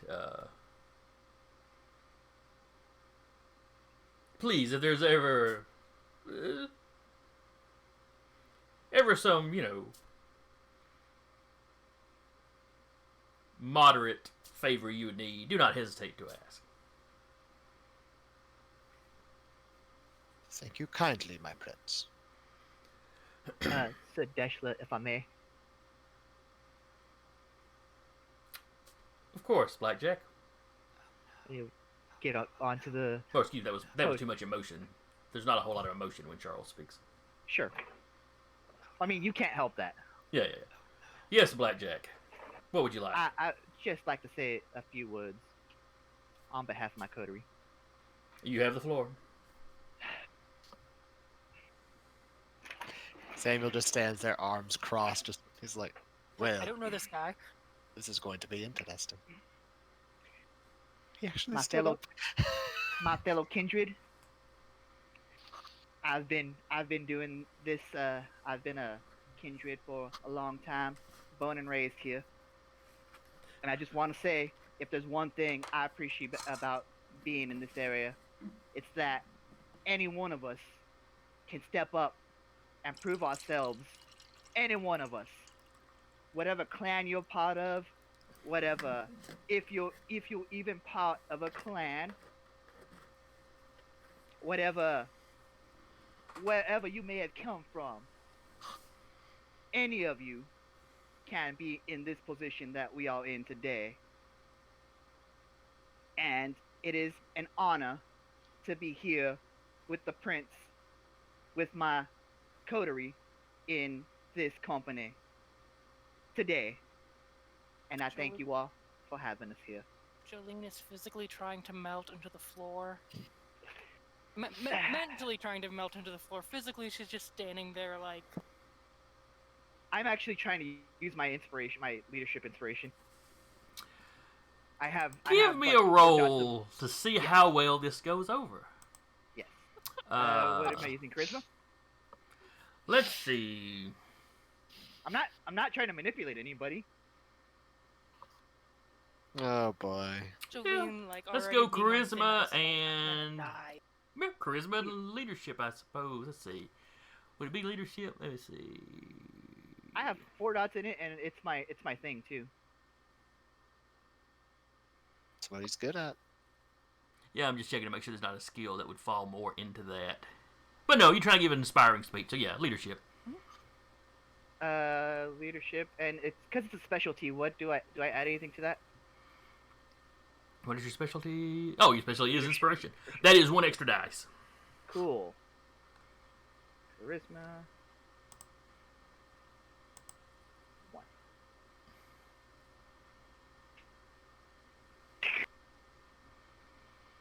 Out of 6 dice. You know what?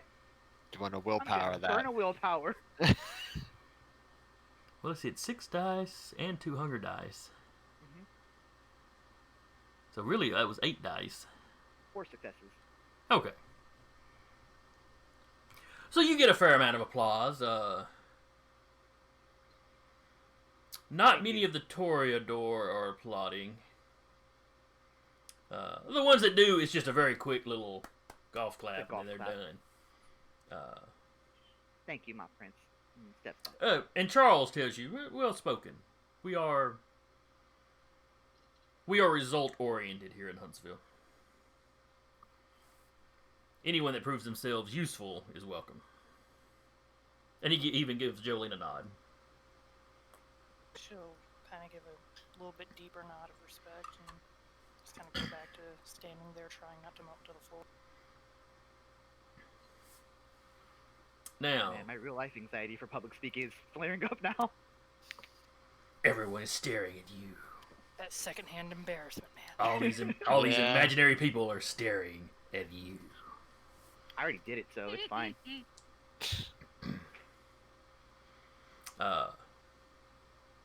The prince goes, now, on to the business before us, and gestures to the body that's literally laying before you. Moving speech, body just splayed out. Yeah. I mean, Kindred. Charybdis, if you would. As he says this, flanking where him and the lady have their seats. A couple of the Primogen are standing on either side.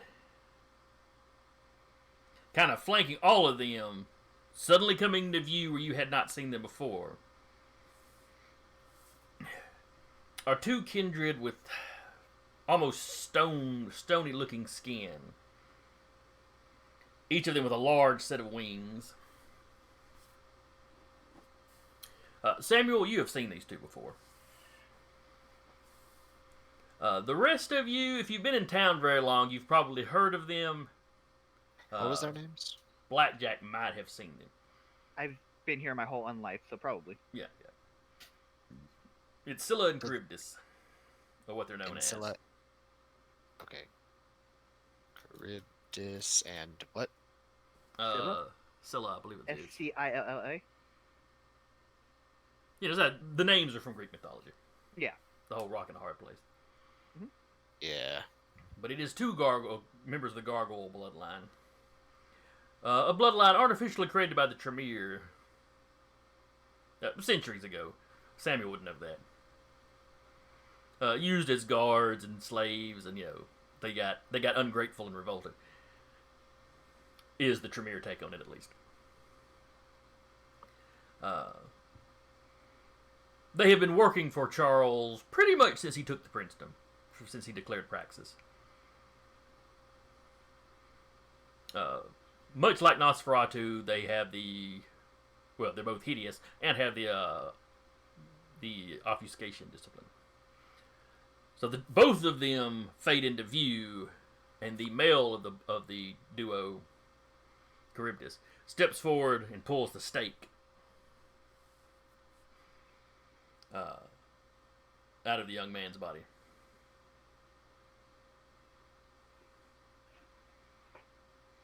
He sits up kind of gasping.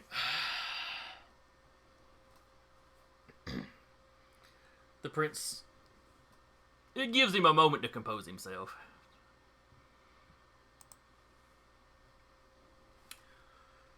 Lee Timbrook, excuse me. Lee Timbrook. You stand accused of violating the Masquerade. Of threatening to expose our existence to the kind.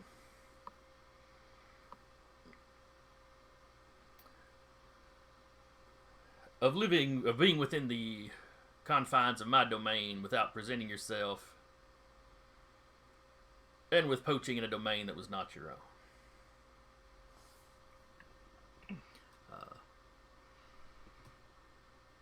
Lee has stood up off the table and is kind of facing the prince at this point. He doesn't seem to be in a complete panic. He's kind of got his head down.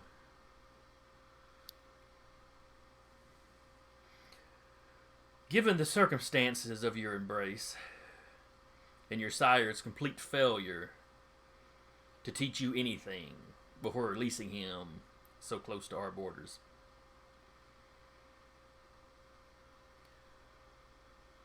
we are going to show you some mercy.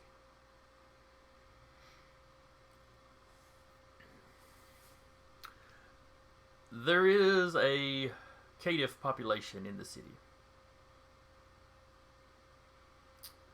You will be handed over to them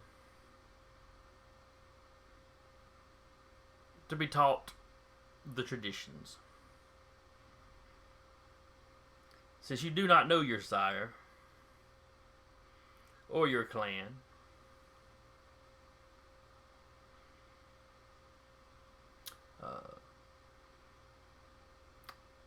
Jolene. Jeez. unbitchifies her face. It's like she was scowling over at Jeanette. Fucking minute. Jolene! Yeah. Or maybe you were just scowling at him, yeah. Just scowling in general, like, wait a damn minute here. The thin blood and caitiff community in the city seems to look to you as something of a, let's see, not a leader, what would he call you?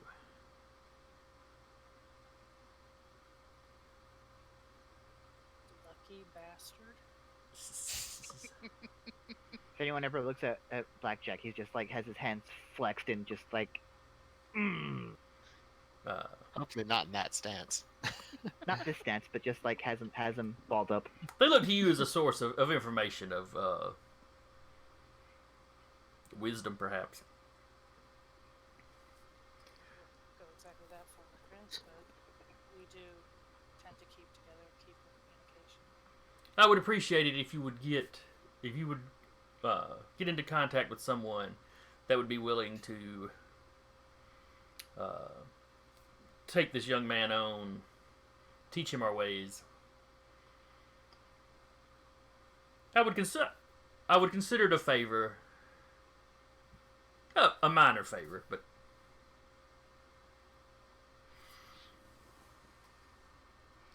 Of course, my friends, I'll be in contact with Mr. Sims, one of my fellow Thinbird bloods, as soon as I can, and then I will be in contact with you. you got very quiet all of a sudden. She's probably like, shit. No, I mean, yeah, that makes sense in character. So yeah, she'd probably be like quieter. Like, this is probably the most demure any of them have ever seen her. She was pretty much Now- said, I'll get in contact with Mr. Sims and then I'll pass that information on. Thank you. What we have discovered from speaking with Lee here,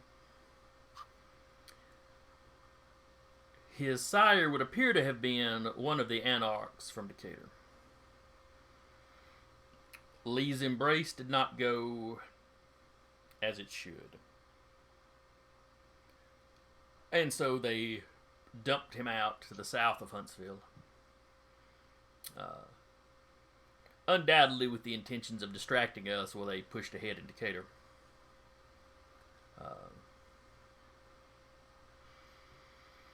It did not work out completely according to their plans, as he at first moved towards Arab. But then when the hunger overtook him, when a hunger frenzy overtook him, and he slew a kind, in fleeing he wound up heading north and into town. We know how the rest of that went. All he had been told was that he was clanless, and that any other kindred would kill him on sight.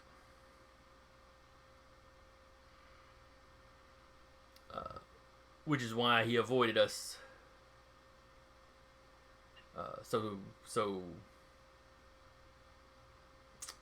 why he was so virulently opposed to introducing himself, to meeting any of us. It explains other things we had been curious about. When Howard was attacked, despite Howard having clearly done damage, we had wondered why he had not fed on Howard. He simply didn't know that he could.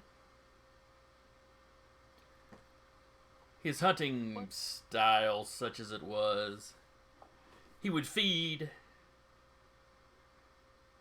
and as many of us did, well, as many do, in their early days, he would kill in a feeding,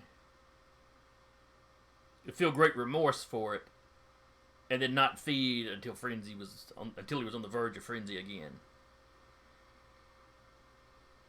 as they go through the sob story, Blackjack's hands kind of like they deball a little bit, and kind of like very subtly moves.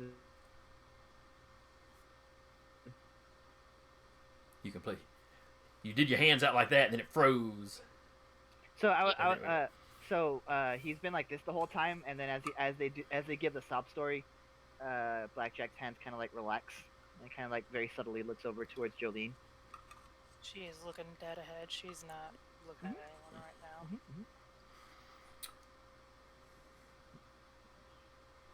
Now understand, Lee, that you are on probation. We will tolerate no other mistakes from you. You are, as they would say, on thin ice. But if there are no other incidents and you live by my rules here in this city, you may dwell here.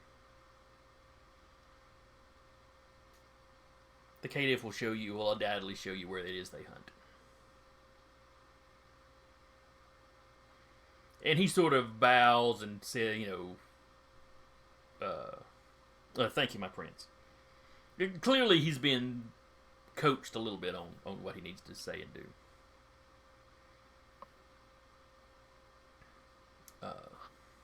Damn, they have public defenders here? It's all up to the prince, really. Yeah.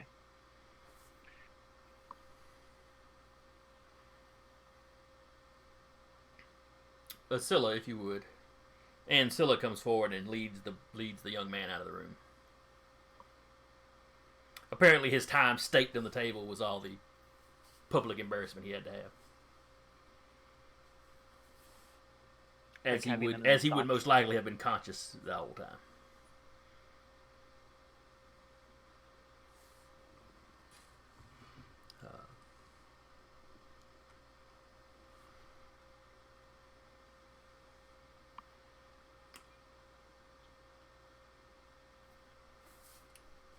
And essentially he tells you that, at that point he says that pretty well concludes the business of the evening. And everything kind of switches back more into a party mode at that point. The Primogen break up and, mingle out among the crowd. The Deschlers are still sitting there and they're talking. And, occasionally somebody will come up with some minor bit of business or some, some favor to ask or some report to make. The seneschal kind of intercepts to make sure it's worth the prince's time. So sometimes they get up to the prince, and sometimes whatever it is, the seneschal can take care of. I give a very knowing look towards Samuel, and then just kind of walk off. Still kind of like being bodyguard to Jolene.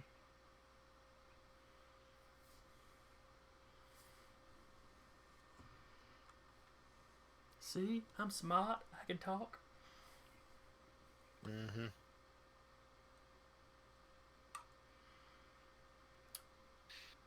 So Samuel, what Yes. mingling are you going to do? Let's see. Who would he want to mingle with? He's spoken with his Primogen. You said all of the Primogen are there right now? All the Primogen are here. Even Grandmother Dorcas, who doesn't always show up for these sorts of things. He actually will go and speak to Grandmother Dorcas.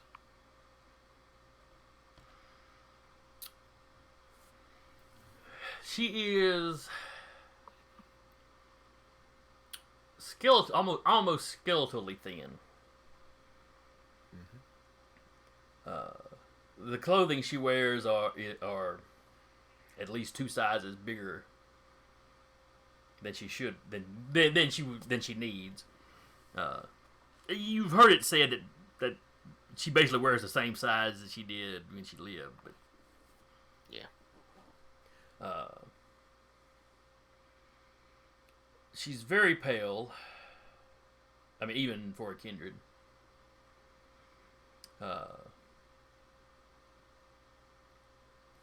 Covered in liver spots, essentially. Mm-hmm. Very bad skin. Her eyes are very small and very kind of sunken in. She has patchy wisps of hair. But she tends to wear like an old style bonnet. So that covers most of that. You know, like all Nosferatu, of course, she's hideous. But her hands do not end in actual claws, but they have a very... with her nails are kind of sharp looking, and her hands have a very kind of claw look to them. Reached at some point imagining someone pissing this old grandma off. She suddenly has like level 5 potent, just... That is kind of the Nosferatu's thing. Yeah. They don't have the fortitude of the Bruja. They don't take damage as well, but they can dish it out. Yep. And she's probably 5'3", but not hunched back exactly. But she's kind of hunched over. Yeah. Like you would imagine somebody with that name, you know, like you'd imagine a very old woman, particularly from the time period she's from. Yeah. And her skin is kind of wrinkled up, but whether that's actual age that she might have had before her embrace, or whether that's just part of the Nosferatu condition, you're not sure. Yeah. She greets you very warmly as you walk up, though. Ah, Doctor. It's very good to see you. My lady, it is very nice to see you as well. I don't always see you at gatherings like this. Well, I am not much of a socialite these nights, but with the business that was going on, I thought I would come, and I wanted a chance to speak with you about young Alexander to see how he was fitting in. Well, no better time than now. Oh, indeed. So how is Alexander? I hear he was useful. He was quite useful, yes. I think I will enjoy having him as a member of my coterie. Oh, I'm glad to hear it. Poor dear, it's got to be rough being run off your land where you've lived for so long by the lupines like that.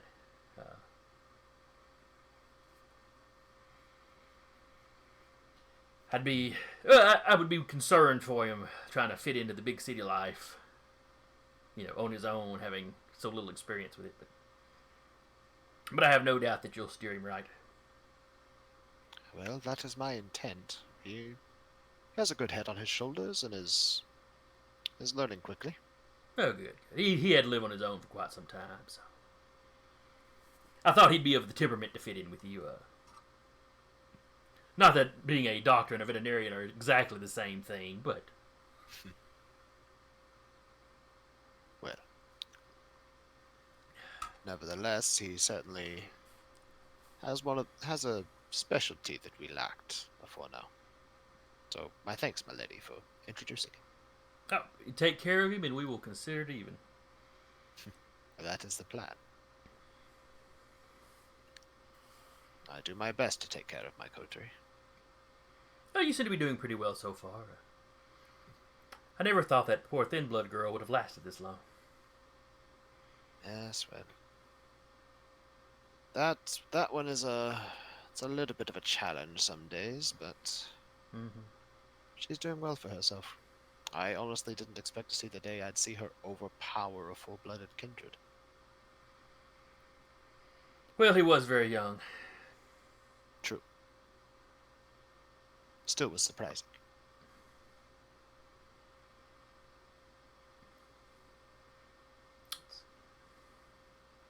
Is there anything she wants to tell you?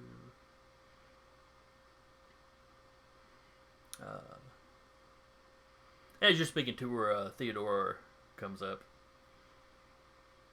and really kind of asks the same questions about, you know, how Alexander's doing. Yeah, he'll pretty much repeat, say that Alexander's doing well. He fit in all right.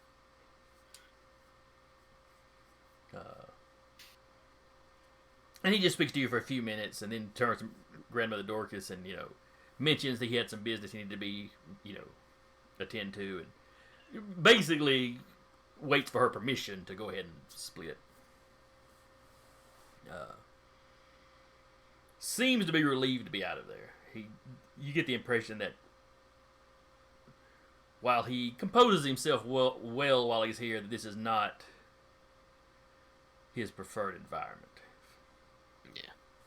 Which is true of a lot of the Nosferatu.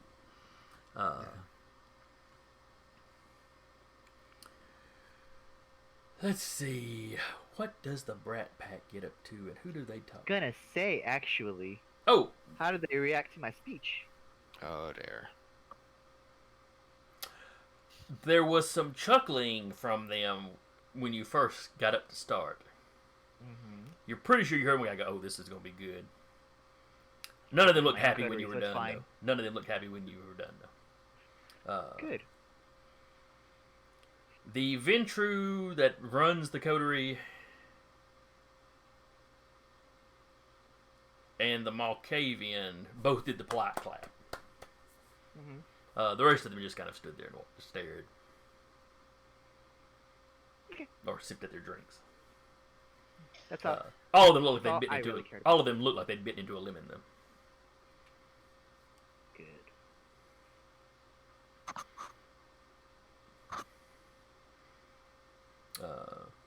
Jolene, you again noticed the sheriff mean mugging you.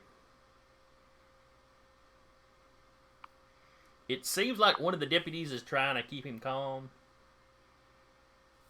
Is there like there's that the pictures that you posted have like a porch area? Are we out on that porch area? Once you can be if you want to. Once the prince basically went, that concludes the business. A lot of the party goers moved out onto there. There's still a few lingering around on the inside, but it kind of goes from the inside all the way out to that patio. The area they actually call the view. She'll just I think- go. Go ahead. I was gonna say, I think seeing her goes that way, Blackjack would probably try to like, not schmooze, but like try to like brouhaha bond with the sheriff. Oh, so you're gonna approach the sheriff? Yeah. Okay. The Bruja in Huntsville do not have a Primogen member, Correct. So I'm trying to stick with like the only other brouhaha in the room. and the sheriff being the only like ranking member of any sort, he would Right. kind of be the default. Most of the Bruja in the city are his own brood at this point, with the exception of you. Howdy.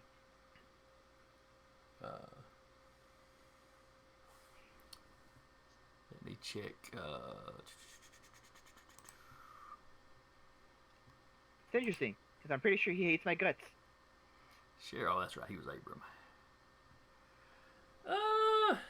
He doesn't like. He definitely doesn't like the company you keep.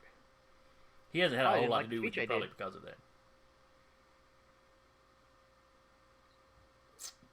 Actually, yeah, as you approach, hello, Blackjack. howdy. Was a fine speech you gave. Appreciate it. Not sure. Thanks,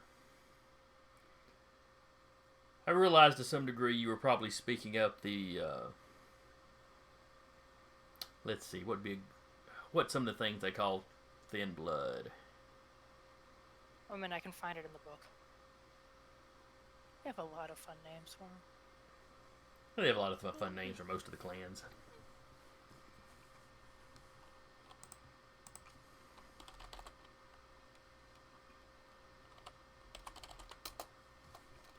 That's a blood thinner. That's not thin bloods. Wow. Do what now? I looked up thin blood nicknames and it started bringing up like names of different coagulants.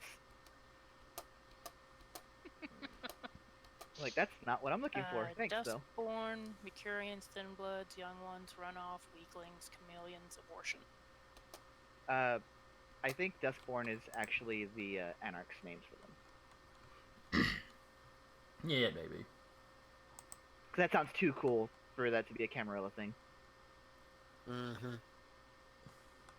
That's actually fair, yeah.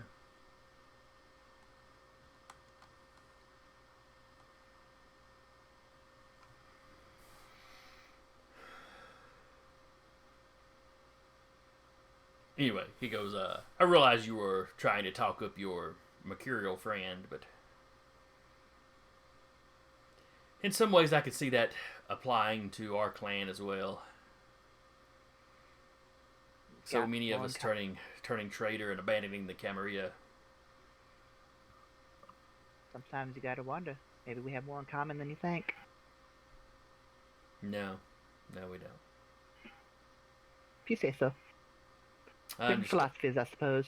I understand that she is your friend. But she is also a harbinger of the final nights.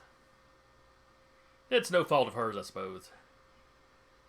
Her sire should be staked and left for the sun, though. Maybe one day we'll find that person and we'll do it. You and me will do just that.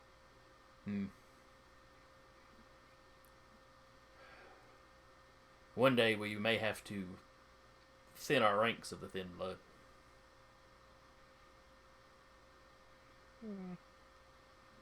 We were doing it before, and we've avoided the worst of the Second Inquisition attacks, with the exception of the one Tremere attack. Ah, see? But we have come through that very well compared to many cities.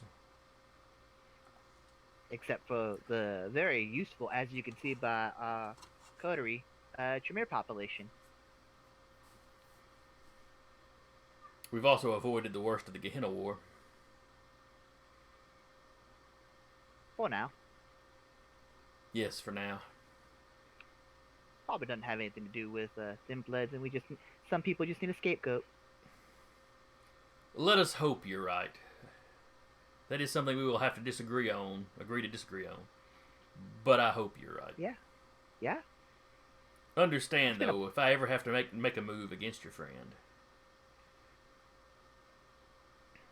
it is not a personal issue.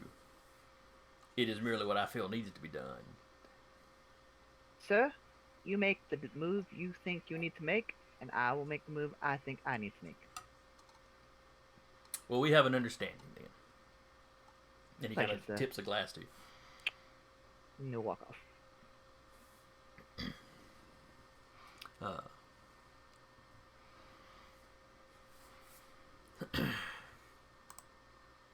So, who's babysitting Jolene right now? I'd go back to babysitting her. Maeve. Okay, so May even... She's eventually just gonna be like, would you all just go Because do whatever there's- the hell you want to do? Which is when Jeanette shows up The and beats prince her up. told me to find. The prince told me to find the guy a new home. No one's gonna kill me before then. Maybe the next meeting. Oh, just next time you're by yourself. Do you wander out onto Yeah. the view?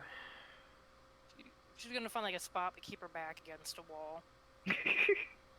Stick Well, to if the you're out on the patio, there are no walls. There's this...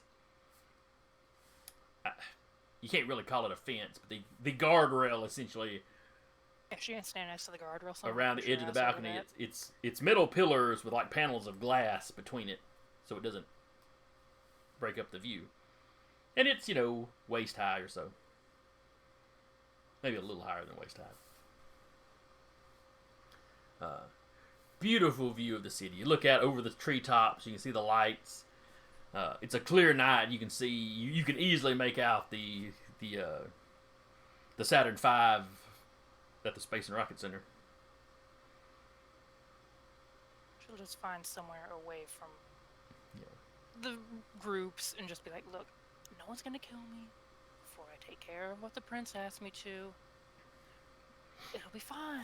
Go do things. Go do Kindred stuff. Gone. Get. Does Maeve get, or does her and Vincent just sit there? Just sit there. Oh, and you get She got nowhere to go.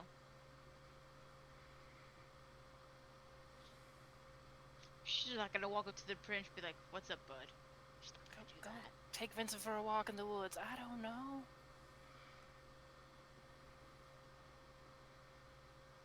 Maybe he's got to pee. Maybe. I She'll knew walk he'd to say the that trees. if he had to. She'll walk to the trees and just kind of stay around there. Just keeping an eye on Jolene. So why not just have this thought of Vincent just like finding the guy who's like hiding out like on his own and just like peeing on him and then walking away?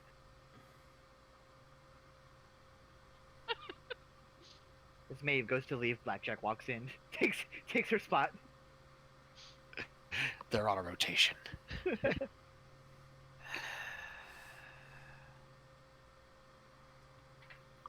Hey, I put you over with the sheriff. The sheriff would stake my ass here if I looked at somebody wrong. We both know that. Ah, maybe he gets a little bit of doubt nowadays. Sometimes it's the things you don't see that affect you the most.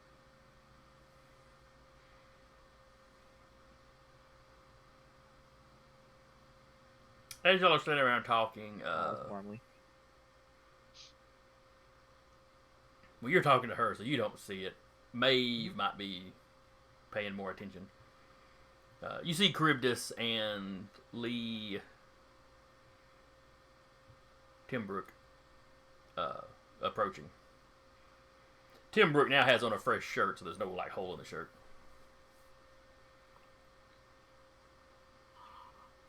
She's gonna keep an eye on him. Just where she's at.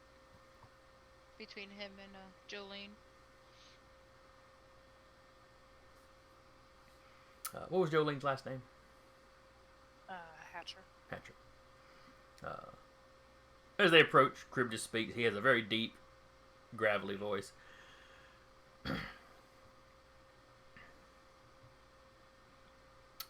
Excuse me, ma'am. Yeah. You said Hatcher or Thatcher?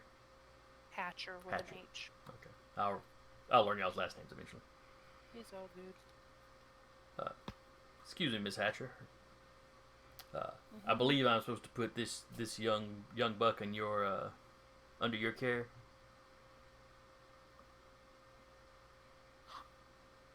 Tonight? Like already? Like now? Well, it's only midnight. Well, it's probably more like 1 by now.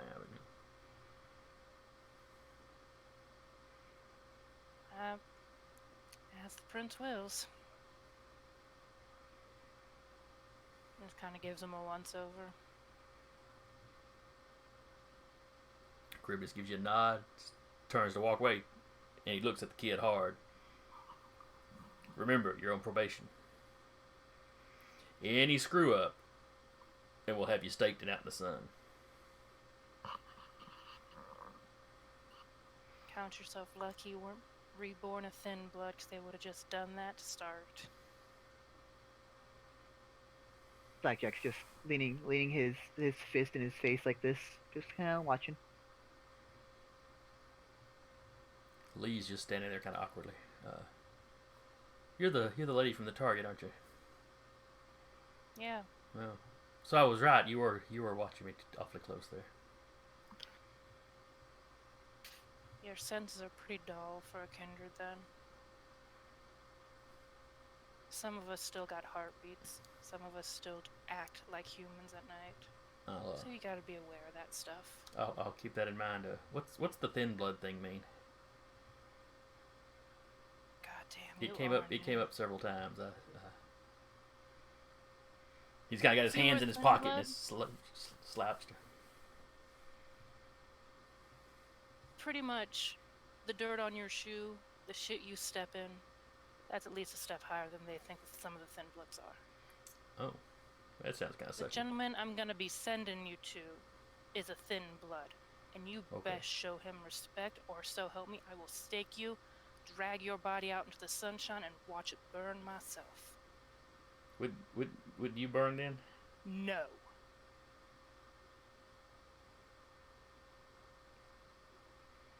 Another little gift of the thin bloods.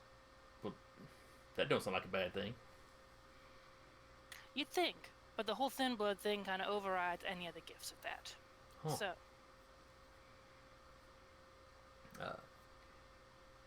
As he's talking to you, he's making a visible effort not to look directly at Blackjack or Maeve. you got somewhere to stay?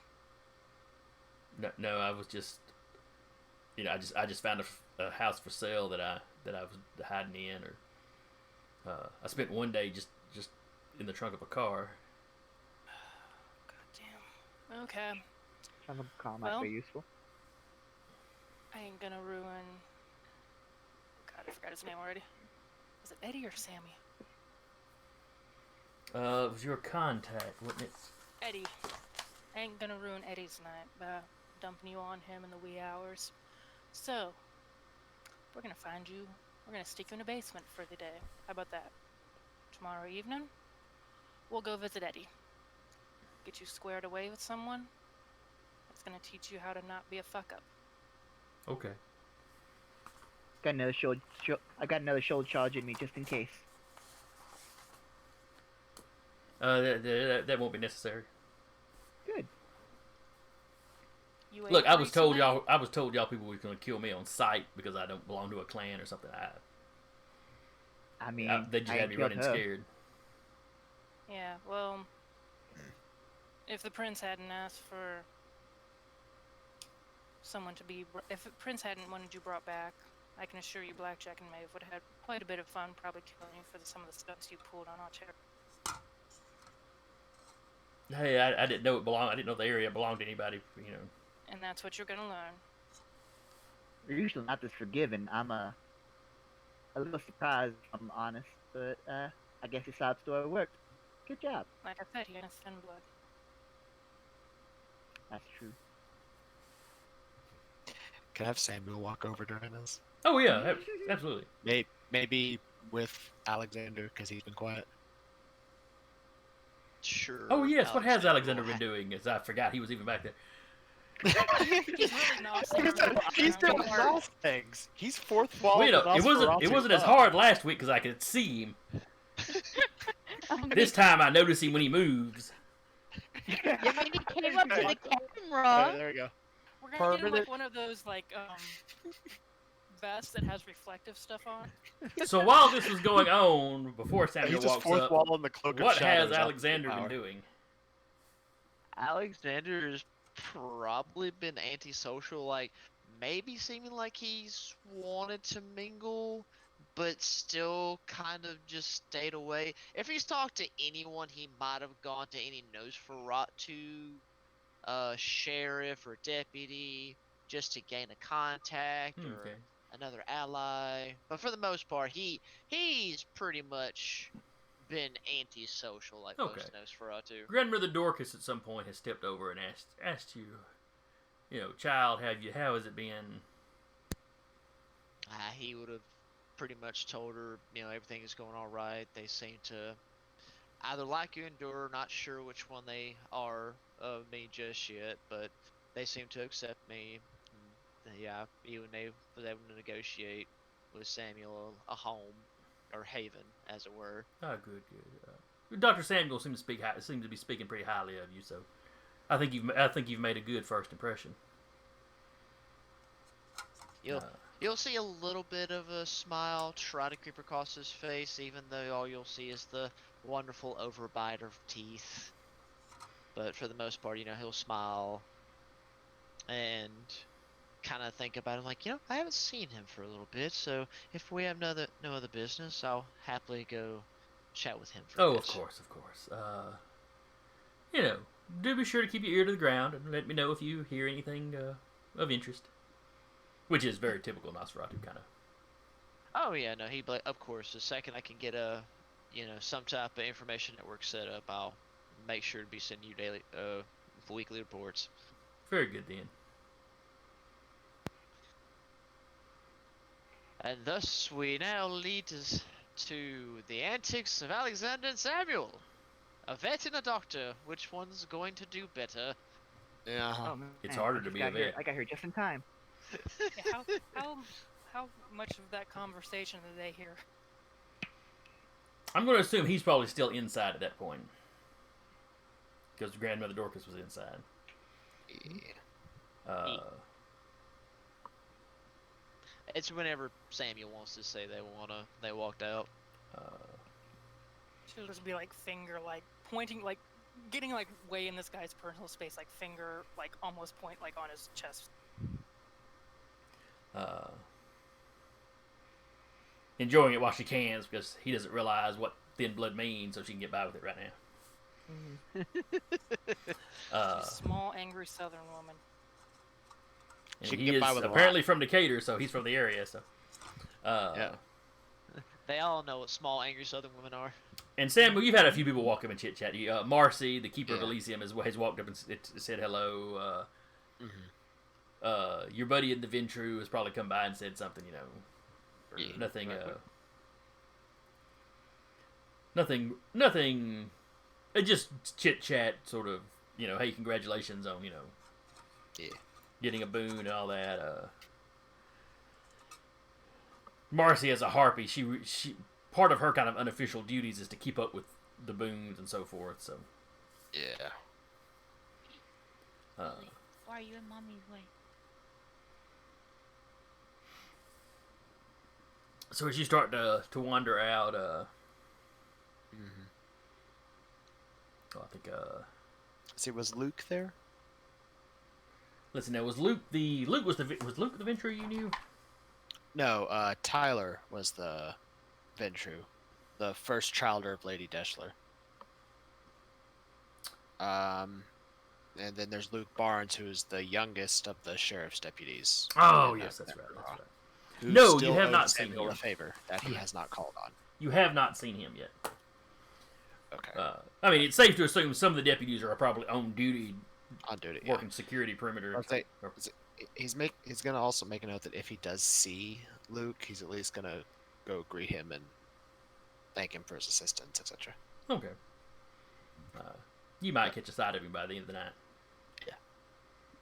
But he is gonna head out just the time where he sees like stabbing with a finger happening. Yeah, you see Yeah. Blackjack just chilling. And you're a little surprised to see that you know. By the time you get there, Lee is standing there, and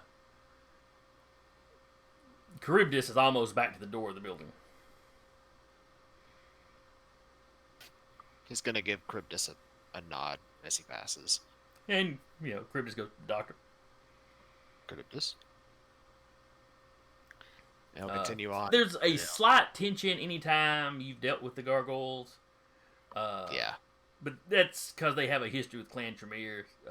They don't seem to have any personal problem with you. Scully, stop with the nails, please. No, Mom, I must nail. I love you too, but please stop with the nails. Wait up. They'll just show up as like, well, you seem to be introducing yourself to our erstwhile, I'm not sure what to call you, actually. I'm Lee. Oh, no, I'm aware of your name. Oh, you can just call me that. Lucky bastard. What did I do to you? I mean, the trespass thing, but I mean, I just didn't know. Yes. You ain't been a part of this long enough to understand the mercy you've been given. Precisely. I kind of figured they were going to kill me, so. I mean, I'm pretty Yeah, me grateful too. for it. Here's the thing. There's a lot of things about our existence that you need to learn. So, as the ancilla of the coterie that you poached from, He literally Yes. raises his hand like he's in high school. What's an ancilla? Does that just mean you're the boss of the coterie, or? He's the No. eldest. you know the prince and the primogens, the ones who gave you mercy. Yes, I know they're the ones in charge. We're the same age. Oh, okay. They covered that age means something, Okay, I think I got you. Age brings power. Think on that for a moment. But first, I want to be very clear with you. You poached in the lands that me and my coterie hold. Yeah, I'm sorry about that. That is an offense that is not lightly forgotten. That mean you gonna be gunning for me? That depends. What you must do is whomever Jolene gives you to, whoever they assign you to as your mentor, you will listen to them. You will absorb everything they have to teach you. You will learn, you will adapt, and you will correct the mistakes you made. If you do not, do you remember how hungry you got between your frenzies? Yeah, that was bad.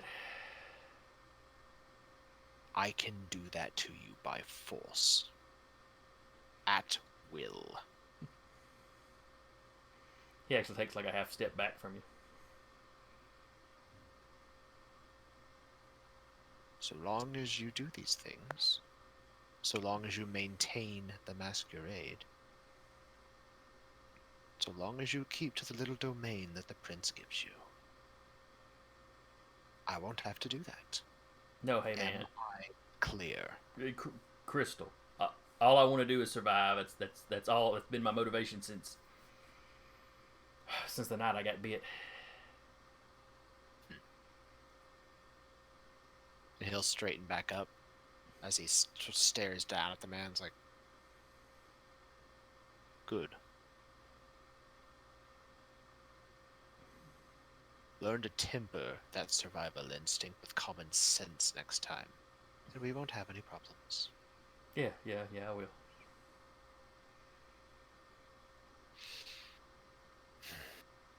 Well then. A pleasant smile as he offers a hand. Kind of hesitantly reaches out and shakes your hand. And he'll shake the hand, and he'll let it drop. Then, welcome to the city, Lee. Thanks. I hope I survive the experience.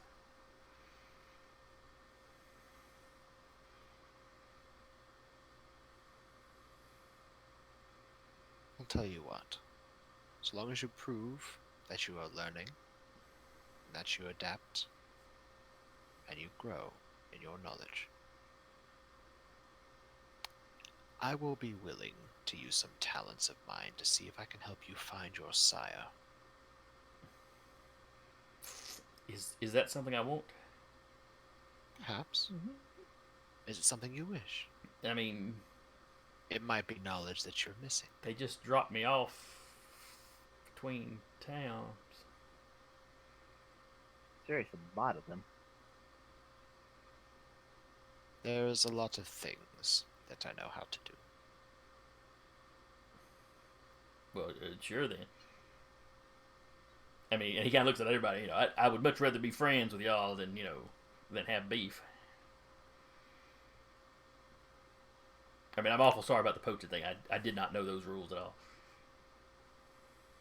I would have been more forgiving if you had just taken a sip and sealed the wound. I didn't know. Nobody told me how to do that. They've explained it now. Good. And, I was trying not to hurt anybody, and then I'd just completely lose control, which made me scared to try it again. Then I'd get starving. And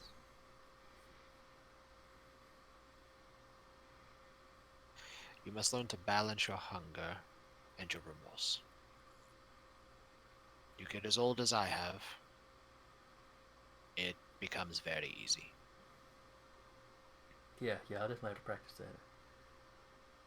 Oh crap, though, if I'm here in town, the police are looking for me, aren't they? I'm sure the prince has that under control. Still, maybe I could always fix my face. And as you watch, he literally puts his fingers to his face and starts molding it like it's clay. It's, even by y'all standards, this is kind of freaky looking. Wait. Obfuscation. We lost a Deca from Deca. Yeah, we lost Deca. Yeah, he's frozen. Deca, can you hear us over the Discord? No, he dropped from Discord. He dropped okay. from Discord. Oh well. No. I'm sure he'll be back if he can. Undoubtedly, but we're about to wrap up anyway. But... Yeah. So as he reaches in and starts massaging massaging his skin and actually changing features,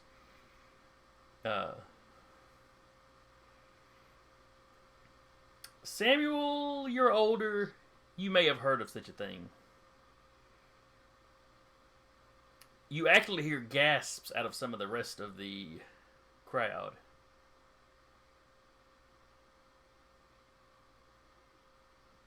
And you hear the word Zemis, which you recognize. The rest of your party, or the rest of the coterie, may not. Me as the player, how damn rare is that? In... Ooh, he's dropped out now. Now we look all funny. I mean, we looked funny before, but Yeah. Ah, well. the last 5 minutes were good. Uh, Oh god, In- that is very weird. yeah. Because everything's size wrong, so we're Yeah. missing one of the squares. Anyway, I'm okay. to quickly wrap up, Zemis are pretty rare in this area. Now, the Sabbat controlled Atlanta for a long while. They may still control Atlanta. I'll have to check. The Camarilla just recently took Birmingham back from them. Yeah. Ooh, excuse me. But yeah, the kid, he catches that everybody's freaking out that he's doing it, and he kind of pulls his fingers out and kind of flattens this, straightens the skin back out. But yes, you hear the entire party starts talking about Zemis at that point. What, I thought we could all do freaky stuff. Yes, we can, but someone of your bloodline is rare. Is that good or bad? You're gonna be well looked after, probably. She walks off. A few of those voices start talking about the fiends. And, My brain is a player sitting there going, damn it. and we will wrap here as Yep. he makes this last little splash at the party. So when we start up next week, Made it back in time for the conclusion. was planning on a slight time jump. Probably what we'll do is we'll start off with Jolene dropping this kid off somewhere and cover that. And then we'll have about a week time jump or so, a week or two. So be thinking of some ideals of what your character would do kind of in a typical week to kind of fill that space. I'm nodding, but you can't see it anymore because I'm not on Zoom anymore. Yeah, well. We're wrapping up, What's so it's that? not really worth the time to let you back Yeah, in. no, Sorry. you're good. But anyway, hope y'all had a good time. I certainly enjoyed running it. I hope anybody watching at home enjoyed it. I know was it Vancouver by Night that was? Shout out to Vancouver by Night for hosting us. Yes, we deeply appreciate that. Mm-hmm. And Thanks, everybody. we'll be back next week. So, I guess I should go into the other shows. Tomorrow should be Monster of the Week with our GMV, and that me and Decker are in. Thursday should be Descend into Avernus, and I forget who all's in that one. I'm in it. I'm not, so it's not important. That's fair. Back on Monday with the escorts, and then we'll all be back Tuesday for some more Valley by Night. And we will see y'all then. Bye. See Credits. ya.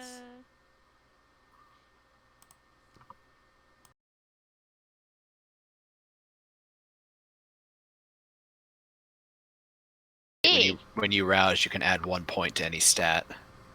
So I can add an extra to brawl, or is it just traits alone? Traits. Yeah, it's the trait. So, Yeah, sure. dexterity. so you could add it to dexterity if you wanted to hit better. Yeah. Me looking at the blood levels. Let's see. I'm trying to think. Yeah, that's probably this way to do it because you do damage based on how much better you do than he does. Ooh. Alright. Oh, that is a crit. Oh, yeah. Well, That's just keep in 1 mind 10. it's a contested roll. Yeah, Oh, shit. Ooh, Oh, that's yeah. 2 10s. Oh, That shit. is a critical. that is a critical. Yeah, he's Alright, so he got 2 successes. that's my 4 Versus her Versus- versus her 4 with a 5. critical success. So that's 2, and... Oh, crap, what does the critical do for damage? Jeez. That's nuts. I've She got- ain't I've playing got this time. I got No. a pain train right behind you. I just have that song of "Here comes the pain train, here comes the pain train." The whistle blows. Sorry. Oh, no. I remember what the Okay. the crit does. That's right. If you roll 2 10s, which you did, that counts as 4 successes. Whew, baby. So instead of being 4... So that's actually 6 successes you got. Mhm. So 6 successes minus his 2. So that is 4 damage you do to him.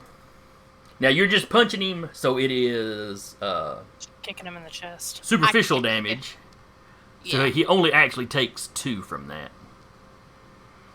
But still, Which, for an unarmed punch, is still pretty good. an arm punch against a vampire. That's damn good. Where's the damage? Oh, there it is.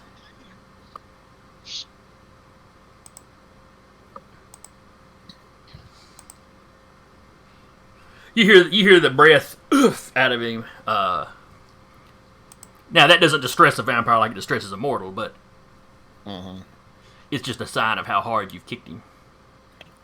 Let's see. His dex is a 4. His wits is a 3. But his action was basically attacking you. All right. Blackjack. I'm still coming in. Pain train. So she kicks him. He slams up against the garage door. So instead of like doing a full-on Larry, he's probably just gonna just impose his entire body onto this person. Just basically just leap on him and start. Yes. All right. Just a really hard tackle and then just punches. Brawl athletics versus Brawl athletics. his brawl athletics. Or not? No, excuse me. Strength or brawl? dexterity, either one you want to use. Sure. And then I have prowess up, so that gives me my potence dice. Okay. Ow. And boy. then add 2 to that. Mm. Gonna be a lot of dice. Oh my god! I'm going to re-roll that. Yeah. All right. Let's see. I'm gonna re-roll 3. Ooh, he got a critical success. Yeah. He got a. So that- that's He didn't get a. No, did he get a bestial critical? Yes, he did. Okay. So that's 4. woo! Oh, I got a crit on that. Crit versus crit. Yeah, All 2 right, crits so on that one right there. so that's 3, 4, 5, 6, 7 for the previous roll. So it's 7 to 4. So despite getting a bestial crit, it doesn't really do him any good. This is for my cows. And he didn't touch your cows. This is for my cows. It's like the whole coterie is so pissed at this guy. They were saving everything. Now, do you have there is something in potence that lets your punches do aggravated damage. Do you have that? I do. I have lethal body. All right. So he takes. Ow. So he takes It's regular- 3 it's regular aggravated. damage for him. Mm-hmm. Sheriff's gonna be like, stop it. He's already dead. Stop. So No, it's, he's still up. so the way I understand it is it's aggravated to mortals, but it would be because of that's how it works to mortals. It would be regular damage to Kindred.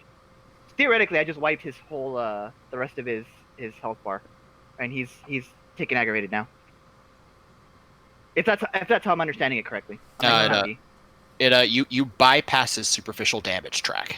Oh, okay. Well, Instead of stacking damage to a superficial damage track, you bypass it completely and hit his health bar. oh shit. Well then. Yeah, I'm you're doing that then. basically you're doing aggravated to him. And then just like.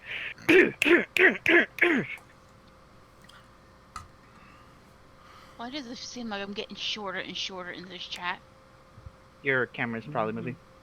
I know, Or I'm trying or to- she's getting shorter and shorter. I mean, I am 5 foot. Or it's your chair. Or it's the chair. I think it's or the probably the cat. camera. Is the cat sitting on her?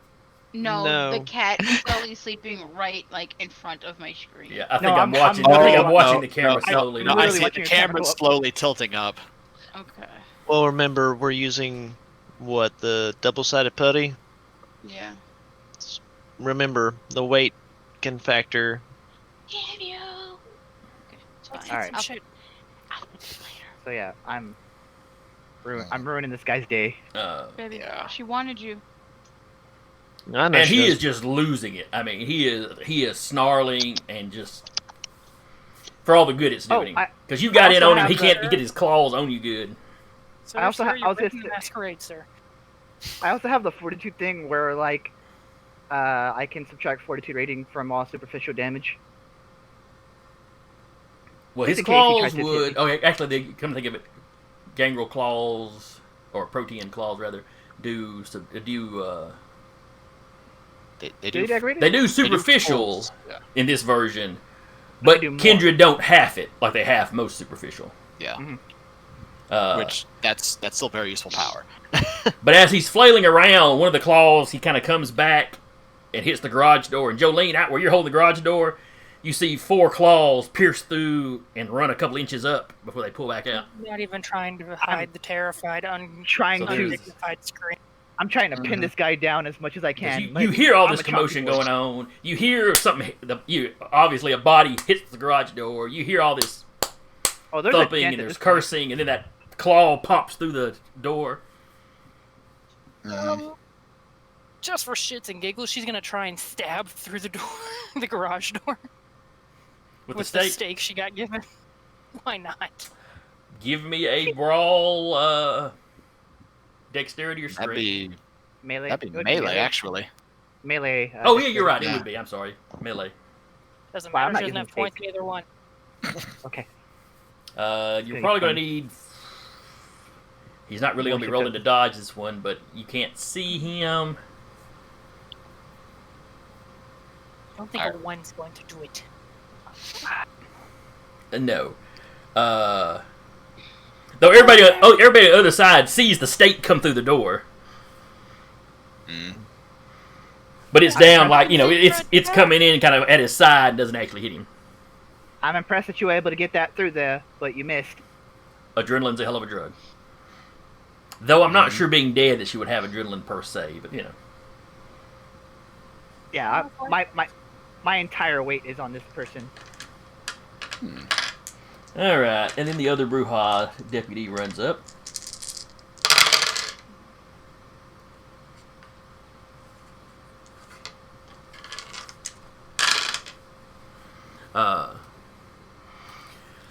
And he basically just runs up, punch to the face.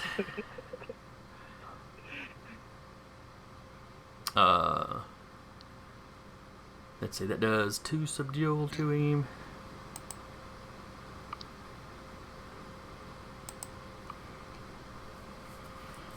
Alright, so he's currently got 2 superficial damage on him and like 4 aggravated. So to wrap this up right quick, between the damage and wrestling to the ground, Let's say Samuel would also try to dominate him to make him just stop. Okay, give me a roll for that. Considering that's what he did raise his blood for. Okay. As the young kind said, sit your bitch ass down. Now he'll be able to resist this because He he is on guard that he's against going up against other vampires. Well, he's Kindred. He automatically gets to resist. Okay, and he resists with his willpower, or It is intelligence plus resolve. okay. Second attribute is resolve. So modifier 1 for my power. All right, so he has a total of 2 successes. Yeah, you beat that. How's 5 do you? 5 does him very well. What is your command? Lay down and stop moving. And he just suddenly relaxes under everybody. I punch him again for good measure. Jolene still is trying to stabs the thing through the door one more time. The Scourge walks up. Oh, that is very good work, Doctor. Everyone else, too. And he just leans down and almost casually pokes a stake through the guy's chest. That will stop him from causing any issues until we get him to the prince. Of course. Ooh, we probably need to get somebody out here to replace that garage door, too. Yes, get the old it did look like he went into a little bit of a bestial frenzy there. And as you're standing there kind of semi-panicked, but everything seems to be getting quiet, you're kind of looking at the holes you made, and suddenly you see an eye just looking through one of the stake holes at you. From inside, Travis stepped up to it and peeked out. She does not reaction try and stab through, thankfully. That would have kind of been funny. That would not go well. What happened? I accidentally staked the Scourge. I know, he might be amused. So Luke walks in, immediately dispatches one of the deputies to go get the car, or go get the SUV. They pull up, a quick check around. As noisy as this was, inside the garage, apparently it wasn't enough to really get any neighbors' attention. Yeah, Samuel stepped. Oh, by the way, Alexander. Yes. Your tracker, if you please. He happily sits in your hand. He'll take it, and he will walk over to the still frozen guy, and he will tuck it in to a pocket, and then sort of fold it around to where it's hard to get to or remove. Okay. Basically, he'll punch a hole in the jacket and put it inside the jacket. Okay, gotcha. Because he is wearing the coat that he bought. Yeah. And Samuel will just turn to the other and say, just in case. So the sheriff and his deputies quickly load... He'll also remove the tracker from the car and put it in his pocket. Quickly load him up into the SUV. They take off. Luke calls it in, calls the sheriff, lets him know, hey, we've got him, we're bringing him to the holding cell. You have no idea where that might be, but... yes, sir. Yes, the Jones Valley Coterie was very helpful. Oh, yes, I'll tell him, sir. Oh, thank you, sir. He gets off his phone. The sheriff wanted me to compliment you on a job well done. The prince will undoubtedly be holding court tomorrow night. You'll all need to be there. Understood. There'll be some pats on the back, and we'll probably put this ruffian on some kind of trial or some sort of interrogation. I am mildly concerned that the Anarchs might potentially be making a push to the city. If he's actually from Decatur, that's a possibility. I'm sure the prince will begin questioning him tonight. Of course. But he'll undoubtedly reveal what he discovers or what he thinks we need to know of what he discovered tomorrow night. As is his right. I'm not sure which Elysium we'll be having this at, but I'm sure... Well, given where you live, I have no doubt they'll get a message to you without any trouble. Of course. And you can spread it to your coterie. Please not the rich side. Please not the rich side. Please not the rich side. So everyone quickly disperses. As y'all walk back down to the vehicles, Luke gets on the phone again, makes a couple of calls. Basically, he's got a crew coming out that they will fix the lock on the back, the door, the one deputy kicked in, and the garage door, by morning, any visual sign... Yeah. Well, I take that back. The locks on the side, they won't do anything about. Because people will just think somebody broke in. No big deal. The garage door, they're going to replace the panels, at least, that, had holes poked into them, and especially the claw mark. I imagine there's like this enormous dent with the claw going up. Yeah, the claw mark is freakishly weird. The holes poked in it, somebody with a tool could have done maybe. that, Yeah. But they'll probably go ahead and just replace the whole door or whatever. As well as remove that car and go drop it off somewhere else for the police to find. So they'll just think that woman's killer, stole her car and left it somewhere. Yeah. Let's say as they get in the car, Samuel will sort of pause, look at everyone. We'll say, first off, Alexander, Yes. consider yourself invited. Well done. Thank you. Secondly, to everyone, you have proven the faith I put in you when I formed this coterie. I am proud of all of you, and you have done well. Aw, thanks, Doc. Now, would you all like to... I will drive you back to my home and for you to retrieve your things, or would you prefer to, as a show of good faith for a job well done, would you like to rest at my haven for the night? Some weird ass kind of vampire slumber party we're having. Ain't no one gone over that part of. It's not part. It's not usually part of the thing in vampire culture. Okay, I'm just making sure. It's not usually a thing. However, as a show of good faith, even though I dislike the area you're residing in, I'll take you up on that offer, Doc. My couch is really comfy, so I made sure. All the neighbors will get up. Why is that beat up old truck in front of the doctor's house? He must be having some work done. He has that put into his garage, so it's not visible. No. It's like this 6'4" asshole that comes out of the door. Oh yeah, he's definitely getting work done. Oh yeah, that's it. That country boy out there is getting the yard work done. I can tell right now. Yeah. All right, so we will wrap up here. So we'll start up next week with a brand new night. Hope all y'all had fun. I certainly did. Hope everybody watching enjoyed it. Feel free to show up next week. We got started a little late. Then we had that technical hiccup. We ran a little long. So anybody that stuck with us through all that, thank you. Please take your gold stars. As we technically had a 3.5-hour show. Kind I of. technically went over limit somehow. But, Overachievers. Yeah.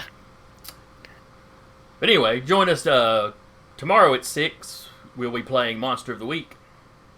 A game me and Decker are both in. Being run by V. Blackjack. Do what now? I said I play the complete opposite of blackjack. Yes, you do. And then I think Thursday is Descend into Avernus, Yes, it is. which We finally I forget might which be all going of to hell. y'all. I know Sarah and Decca are in that one. Is anybody else in that one? I'm not in Sarah's that not. one. It's just me. That's right. Justin. You're on the escorts, which are, and the escorts, of course, is our Monday show, kind of the flagship show, I suppose. In theory, we should actually be going to hell this Thursday.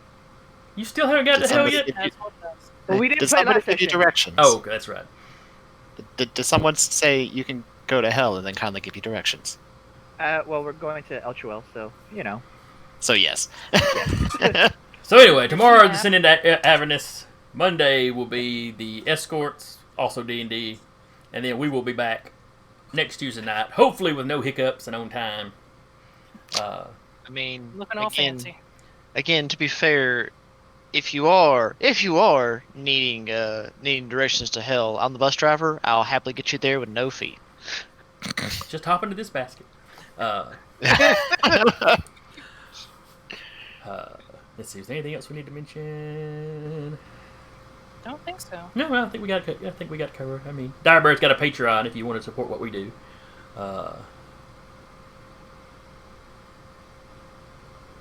I don't know if I need to mention the D&D Beyond people or not.